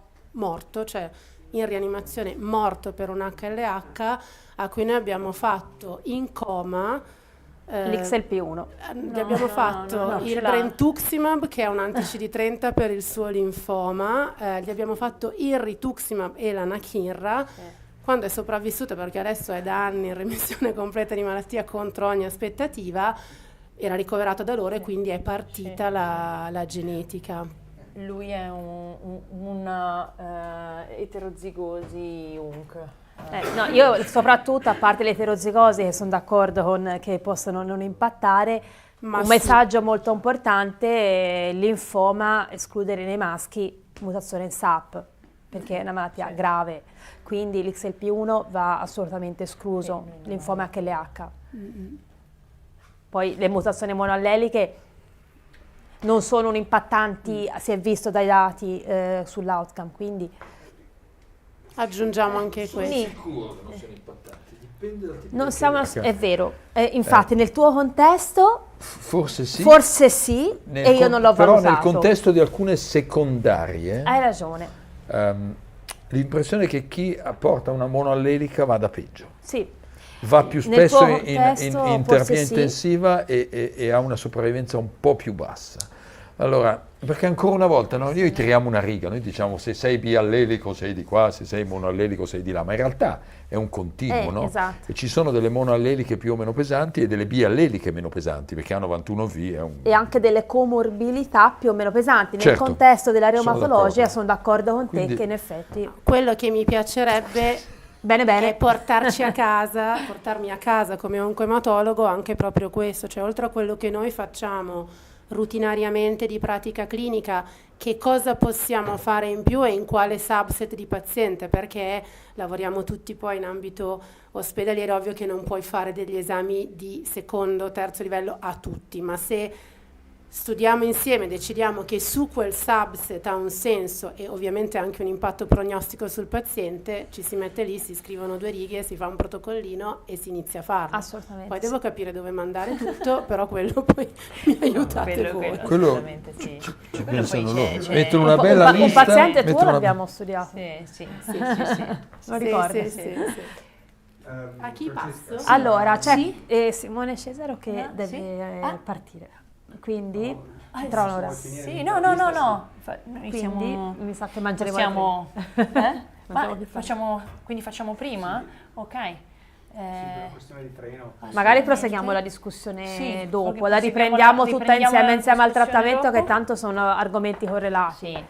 e vi facciamo parlare tutti. Ok, ma quindi Allora, vogliamo far parlare... invertiamo un po' le carte, cioè perché la prossima sessione era terapia e trapianto, Sì, che di solito quindi- prima terapia e poi il trapianto, ma si fa prima il trapianto, tanto siamo tutti in grado di mettere insieme il puzzle. Allora, secondo me assolutamente sì, anche perché le relazioni di Elena e di Fabrizio un'infarinatura sui target terapeutici l'hanno data. Io posso fare poi dopo un recap, rimetti in fila. Però direi che Simone così Simone, ci fa che un è insight responsabile delle su- malattie infettive e della comatologia pediatrica di Verona. Sì, malattie infettive. Vabbè, no, non le malattie infettive. Allora, intanto io chiedo venia, chiedo scusa perché diciamo, siamo andati oltre. No, ma rappresenta un ostacolo per il pranzo e poi magari siccome l'audience è variabile, quindi se ci sono cose un po' troppo tecniche magari sì, insomma lo mandatemi pure o fermatemi pure. La mia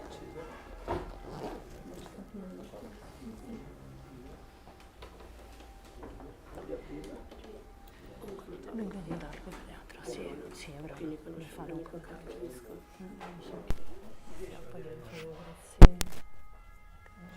il primario dell'oncomatologia pediatrica di Verona.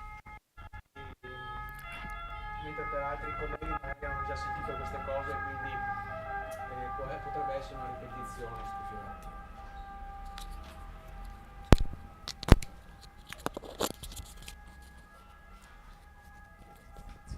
Il mio compito è quello di parlare un po' per quanto riguarda il trapianto. Esatto. Ecco, vedi?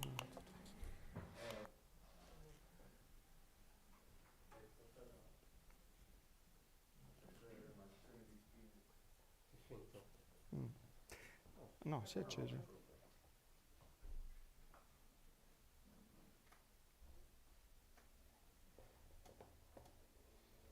Vedo che è molto instabile, che si vede si è mosso un po' il tavolino. Ok, non tocco più allora. Parte? Sì.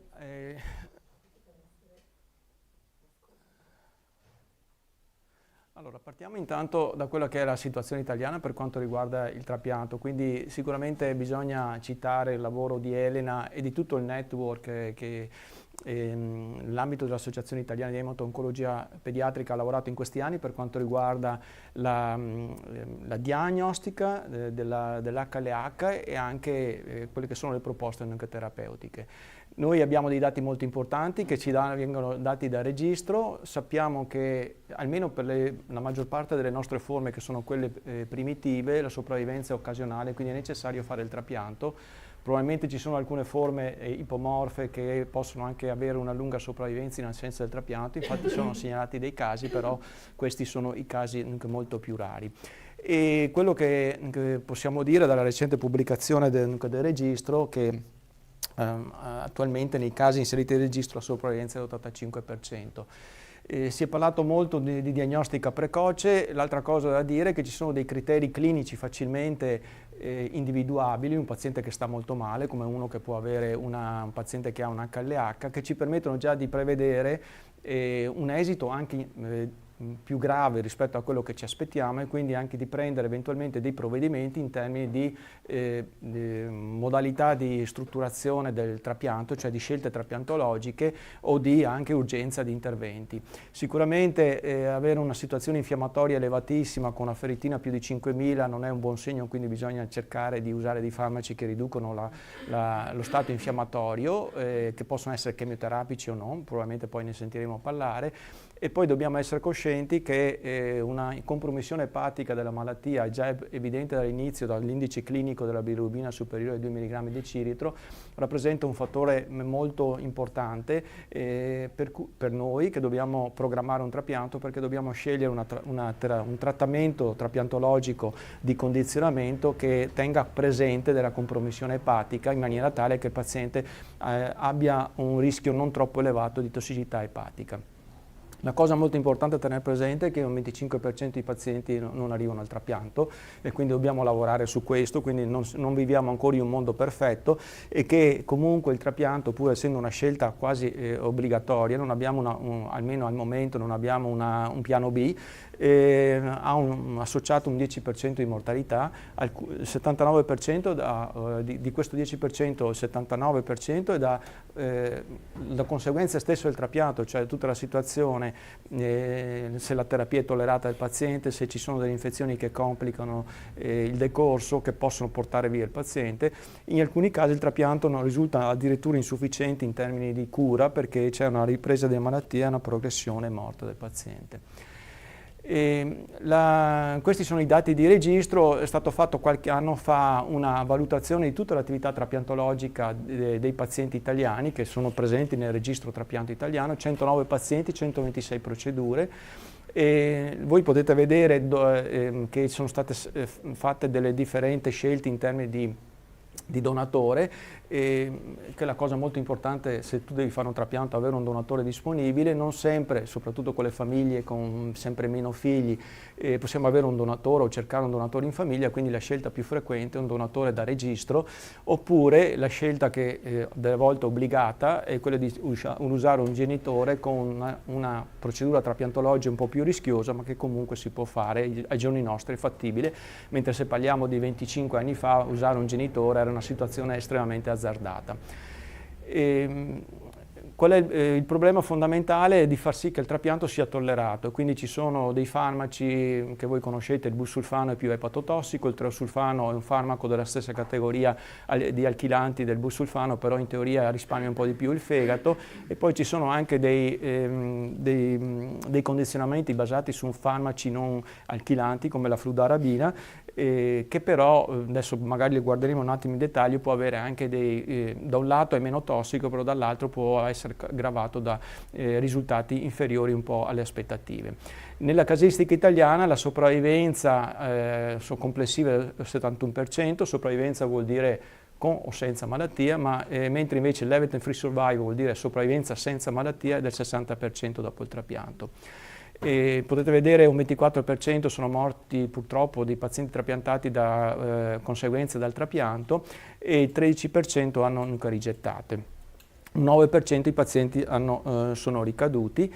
E la cosa molto importante è se il primo trapianto fallisce, però non bisogna demordere, perché c'è la possibilità di recuperare con secondo trapianto il paziente, e quindi bisogna procedere con una seconda procedura. Infatti 12 dei 14 pazienti che sono stati ritrapiantati poi comunque sono andati bene.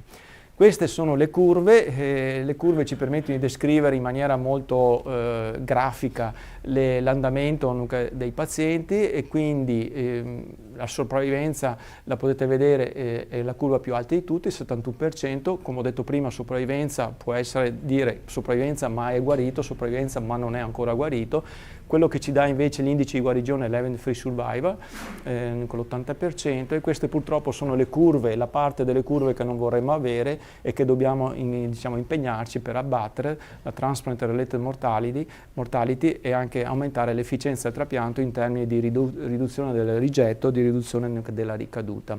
Ricordo che la transplant related mortality, questa è una casistica che è diluita su più di 25 anni, quasi 30 anni di attività trapiantologica, e quindi può risentire anche può risentire di quello che di quello che era la situazione 15 anni fa, che in termini di disponibilità e di gestione del trapianto era molto diversa da adesso. Comunque, se andiamo a vedere le vecchie casistiche, la mortalità correlata al trapianto era anche superiore al 30%, 30-35%, quindi in teoria il messaggio comunque lo possiamo vedere in termini positivi se guardiamo i dati storici. Ecco, poi graficamente vi mostro come la scelta del donatore ha un impatto importantissimo. Avere un donatore familiare ci dà in 4 casi su 5 l'aspettativa che il trapianto andrà bene, se guardiamo i risultati storici. Scegliere un donatore del registro, abbiamo anche qui una buona probabilità, e le curve, man mano che le procedure trapiantologiche sono sempre più raffinate o comunque migliorano, si avvicinano, quindi usare un donatore da registro ben match col paziente rispetto a avere un fratello perfettamente compatibile, le due cose cominciano, le due curve cominciano ad avvicinarsi. Quello che è invece una barriera che non è ancora completamente superata sono i risultati del trapianto usando un genitore a disposizione, quindi un genitore non perfettamente compatibile o solo parzialmente compatibile. I risultati, questi sono risultati storici del 9%, sicuramente adesso sono migliori con l'affinamento delle tecniche trapiantologiche, però questo sta a indicare che questo tipo di trapianto è comunque un trapianto più rischioso. Quali sono le cause che portano, questo è le complicanze in relazione anche al tipo di preparazione che il paziente ha subito e è stato sottoposto per andare al trapianto. I numeri sono piccoli, quindi è difficile fare delle differenze, trovare delle differenze significative, però se andiamo a vedere sul busulfano tendenzialmente la percentuale di tossicità TRM è superiore, l'incidenza di malattia veno-occlusiva è superiore. Se andiamo invece a vedere un attimo le percentuali per quanto riguarda la fludarabina, possiamo vedere che la ricaduta e il rigetto sono un po' superiore, percentualmente superiore, e anche la sopravvivenza con la fludarabina è un po' inferiore. Perché la fludarabina è un farmaco più cattivo? No, ma probabilmente chi ha fatto la fludarabina erano pazienti che dovevano fare il trapianto non in perfette condizioni di salute, quindi si è scelto magari in un condizionamento il meno tossico e disponibile, però questo non vuol dire che poi comunque sia stato ugualmente efficace in termini di esito finale. Quindi la comunità scientifica si sta un po' orientando laddove è possibile a usare dei condizionamenti a base di treosulfano. Quali sono le cause di fallimento? Le cause di fallimento sono quelle che avete sentito dire più volte durante la mattinata, sono soprattutto le infezioni, e questo può essere una complicanza tipica del trapianto, perché essendo uno dei pazienti più immunocompromessi che ci sia, soprattutto nei primi mesi del trapianto, le infezioni sono la naturale conseguenza. Ma poi una complicanza particolare che è l'insufficienza epatica, la malattia veno-occlusiva del fegato, che è una tipica complicanza del primo mese del trapianto, con una incidenza del 10, talvolta anche il 20% nell'ambito delle varie casistiche, che può essere così grave da portare anche alla morte proprio per insufficienza epatica. Quindi ritorniamo al discorso che se un paziente ha già un fegato compromesso per infiltrazione di malattia già fin dall'inizio e viene portato al trapianto non in condizione di controllo completo della malattia, sicuramente quello è un paziente che avrà un grosso problema, soprattutto se trapiantato con busulfano, in termini di rischio di malattia veno-occlusiva del fegato grave. Potete vedere invece che le complicanze immunologiche del trapianto incidono meno, almeno questa nella casistica italiana, nelle cause gravi di fatalità.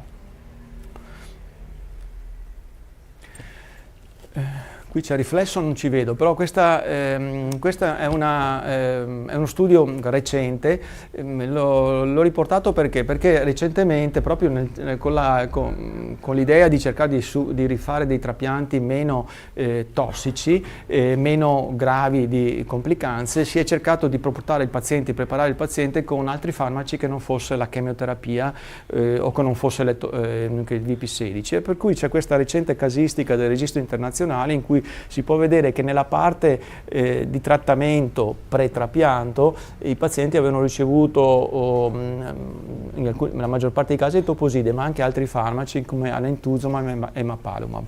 Perché questo? Perché ci sono state anche dei report internazionali che avevano mostrato come farmaci che non agiscono, non chemioterapici, quindi non etoposide, ma farmaci che agiscono in grado di bloccare l'attività dei linfociti iperattivati o delle citochine o in grado di bloccare la tempesta citochinica, potevano portare il paziente al trapianto in controllo adeguato alla malattia in una situazione di minor tossicità complessiva. Allora il registro internazionale ha fatto una valutazione della casistica di questi ultimi anni, che sono dal 2016 al 2021, ha raccolto 88 pazienti, di cui 12 asintomatici che sono andati al trapianto, e di questi 88, 76 erano sintomatici e questi, nonostante siano stati trattati, hanno progredito e non sono riusciti ad andare al trapianto. Questa la malattia era sotto controllo in quelli che sono andati al trapianto del 65%, e quello che si può vedere dalle righe inferiori, cioè le percentuali di successo, di sopravvivenza, insomma, sembrano molto buone, comunque un po' anche superiori rispetto al passato. Pensiamo una 79% nei pazienti che erano stati trapiantati ed erano sintomatici, quindi avevano subito un trattamento prima, e un 100% di sopravvivenza nei pazienti che hanno fatto il trapianto ma erano partiti in una condizione di essere asintomatici. Gli asintomatici erano quelli individuati per storia del fratello malato, in cui erano stati sottoposti a una genetica fin da subito, fin dalla nascita, perché c'era una storia familiare suggestiva molto importante, e per cui erano andati al trapianto direttamente in quanto, diciamo, portatori di mutazioni sicuramente patologiche. E quindi la conclusione di questi autori è dire sappiamo che ci sono dei nuovi farmaci che possono preparare il paziente per avere il controllo dunque della malattia ed essere sottoposti a trapianto successivamente, però sappiate che l'etoposide comunque ha una sua funzione, che è un chemioterapia, continua ad avere una sua funzione, una sua efficacia. Queste sono le curve di sopravvivenza erano molto buone, 81% complessivamente, senza nessuna differenza tra malattie, tra linfosticitosi familiari e le forme di linfosticitosi non FHL, e come potete vedere anche i pazienti che erano stati sottoposti all'etoposide, la sopravvivenza era del 77%.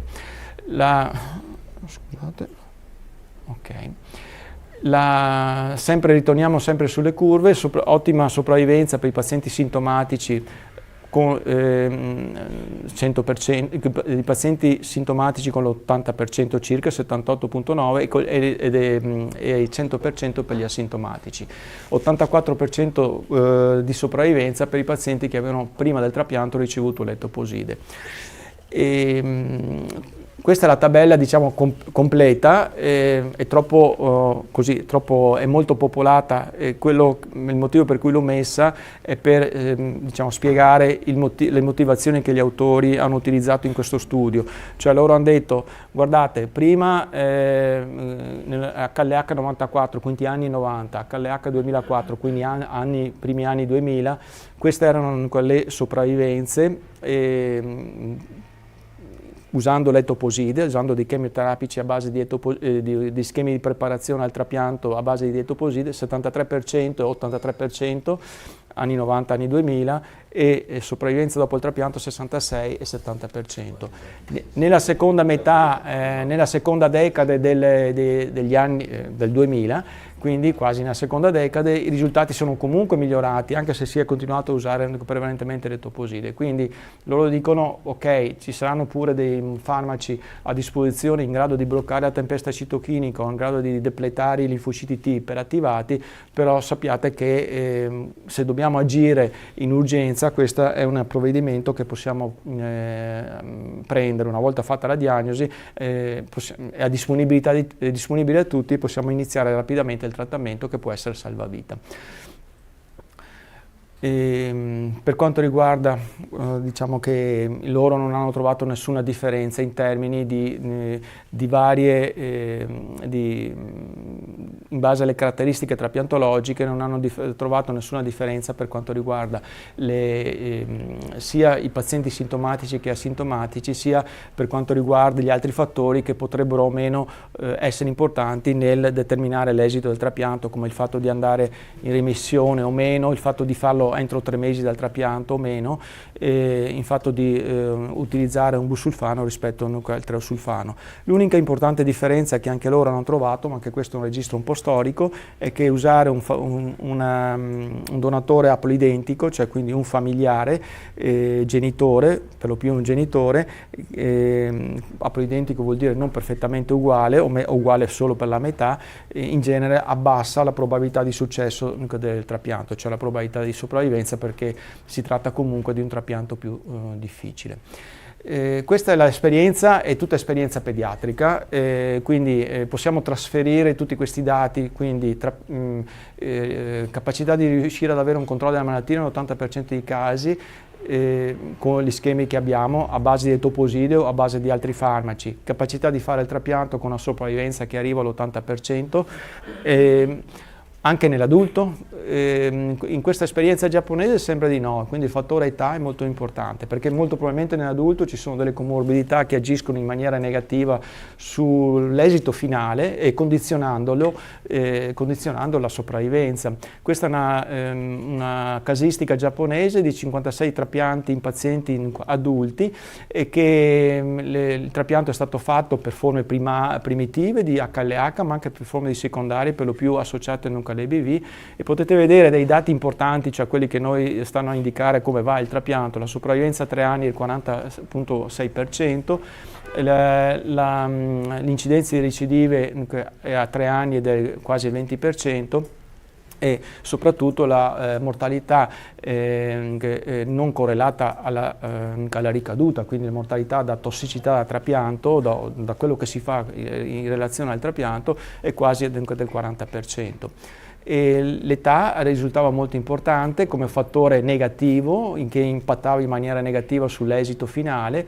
Il fatto di fare un trapianto mieloablativo, cioè a dosaggio pieno di farmaci, e anche questo era un fattore molto importante in senso negativo, e il fatto di usare come fonte di cellule staminali il cordone. Per quanto riguarda il fattore più importante per quanto riguarda la non relapse mortality, cioè quindi la tossicità complessiva, il fattore che condizionava più di tutto è l'intensità del condizionamento. Quindi in sostanza i pazienti adulti possono andare sicuramente al trapianto, però bisogna, al momento in cui lo si prepara, cercare di usare un protocollo di condizionamento che viene detto a ridotta intensità o a ridotta tossicità, altrimenti abbiamo questo tipo di percentuali. Allora, adesso abbiamo visto che il trapianto si può fare, il problema è con chi farlo. Se c'è un donatore in famiglia, un fratello o sorellina o sorella compatibile, cosa facile. Se c'è un donatore a registro, cosa anche qui relativamente facile. Se non c'è nessuno dei due, da un lato, e dall'altro abbiamo l'urgenza trapiantologica, come fare a risolvere il problema. Il problema viene stato risolto in questi ultimi 10 anni, affinando la tecnica di quello che può essere l'uso di un genitore. Adesso praticamente io potrei dire che laddove c'è bisogno di trapianto si può sempre fare, nel 100% dei casi, a meno che proprio il paziente non sia in condizioni così gravi da controindicare qualsiasi manovra, intervento medico importante su di lui. E quindi se non abbiamo un donatore da registro né un familiare, possiamo usare sicuramente un donatore. Vi riporto adesso alcune casistiche molto rapide, solamente per dire che ci sono vari tipi di modalità attraverso cui usare un genitore come donatore. Questa è la più frequente, la più facile per un ematologo, è la più facile perché non abbiamo bisogno di laboratorio, qui possiamo fare tutto in casa nell'ambito del nostro expertise, perché praticamente viene utilizzata la ciclofosfamide, quindi raccogliamo le cellule dunque dal genitore, e per eliminare quelle cellule che ci possono dare reazioni immunologiche importanti post-trapianto, come era 30 anni fa, usando un genitore, utilizziamo nei primi giorni post-trapianto la ciclofosfamide, quindi un altro chemioterapico che avrebbe il compito di distruggere i linfociti iperreattivi, lasciando i linfociti più buoni, quelli che magari sono portatori dell'immunità antivirale e che non riconoscono gli antigeni tessutali, quindi non si sono attivati ma sono tranquilli e quiescenti e stanno circolando nel paziente nei primi giorni post-trapianto.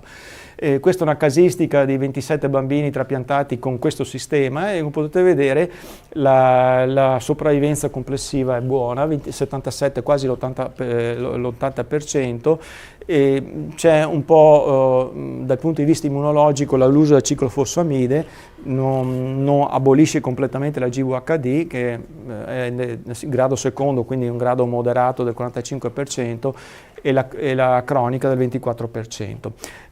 Però la maggior parte di queste forme di GVHD, cioè di reazioni immunologiche post-trapianto, sono controllabili con i farmaci, quindi gli autori hanno una conclusione positiva. Questa è una modalità. Invece una modalità in cui c'è uso del laboratorio, è fondamentale il laboratorio, è quello di prendere e raccogliere le cellule staminali dal genitore dopo stimolazione e eliminare dei linfociti che sono considerati capaci di reagire contro gli antigeni tessutali, sono i linfociti nuclei alfa beta, e anche ridurre un po' il grado di capacità di produzione anticorpale del paziente mediante la deplezione di linfociti CD19 e poi il risultato di questa manipolazione in laboratorio infonderla al paziente e aspettare che attecchisca.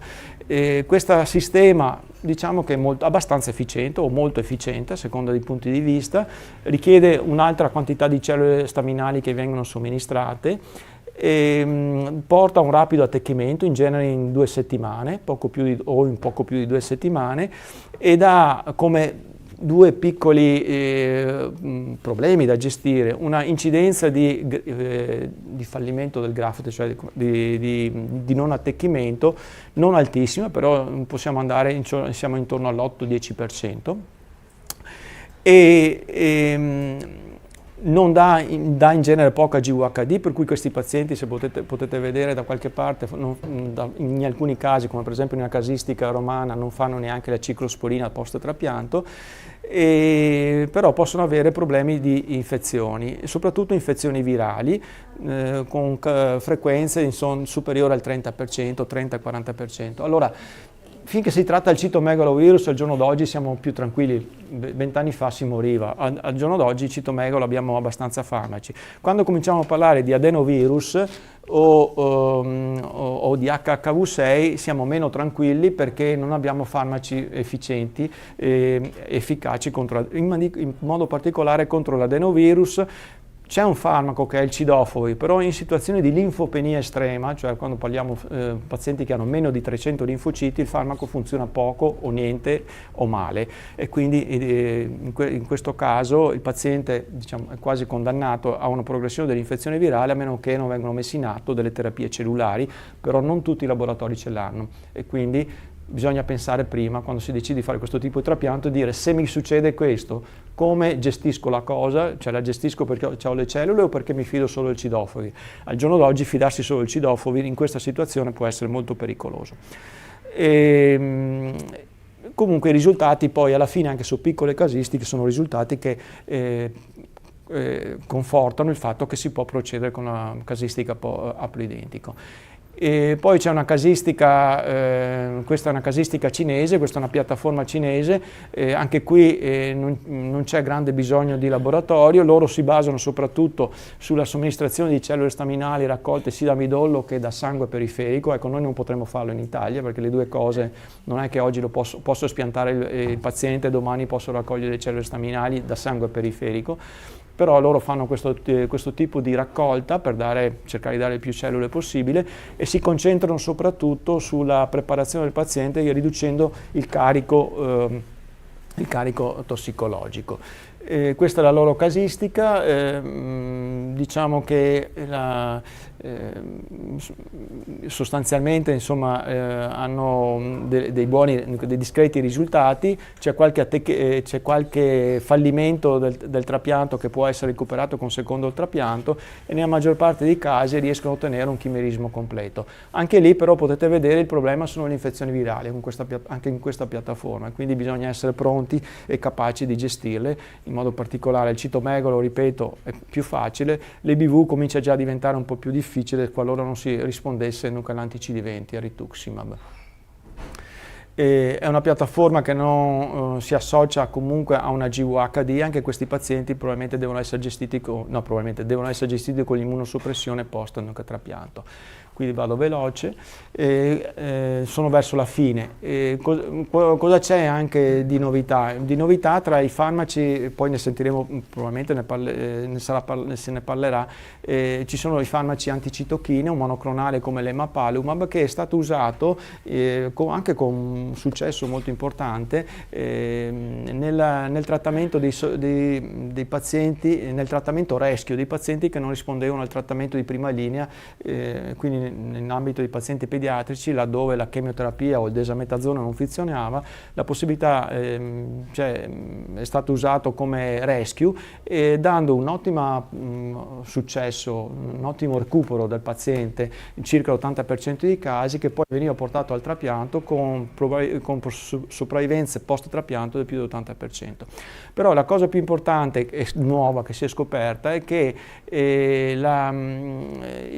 questo farmaco sembra anche favorire l'attecchimento, perché riducendo lo stato infiammatorio complessivo favorisce anche l'attecchimento delle cellule una volta che viene effettuato il trapianto. Infatti in questo studio ci sono 50 pazienti che sono stati valutati retrospettivamente, 22 hanno ricevuto l'emapalumab nelle 3 settimane che precedevano il trapianto e 28 non le hanno ricevute. E si è visto, anche se la sopravvivenza alla fine era complessivamente sovrapponibile, però per tanti parametri trapiantologici si è visto un netto miglioramento. Per esempio il paziente aveva un miglior attecchimento, quindi un chimerismo migliore, i pazienti che avevano ricevuto l'emapalumab 77%, bassissima incidenza di chimerismo grave, misto grave, che voleva dire avere una concentrazione di cellule donatore inferiore al 25%.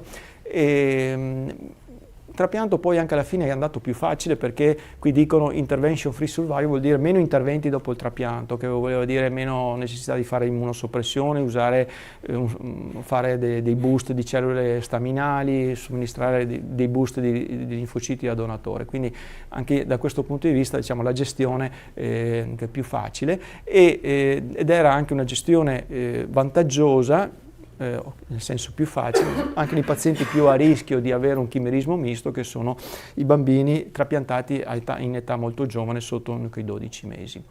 Quindi per quanto riguarda il trapianto, i messaggi che posso dire è che sicuramente in un contesto di malattia almeno primitivo o anche di alcune forme secondarie molto gravi è una procedura che salva vita.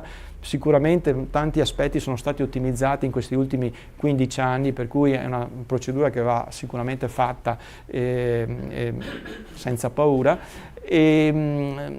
Il punto critico fondamentale su cui dobbiamo agire il punto critico fondamentale è cercare di portare il paziente al miglior controllo di malattia possibile e quindi agire rapidamente nel trattamento, il che vuol dire agire rapidamente nella diagnostica, il che vuol dire avere il sospetto clinico il prima possibile. Lo screening genetico è importante perché abbiamo visto che se il paziente è portatore di mutazioni patologiche, viene trapiantato in condizione di asintomaticità, abbiamo visto un 100% di successo. E poi sapere un po' gestire in base al profilo del paziente, sapere la tossicità epatica di cui ci aspettiamo. L'infezione, diciamo, la possiamo gestire con le profilassi. La tossicità epatica dobbiamo lavorare col bilancino per quanto riguarda la scelta del condizionamento, perché può essere critica la scelta stessa. Ecco, grazie. Signori, se volete passare di là c'è un pochino di...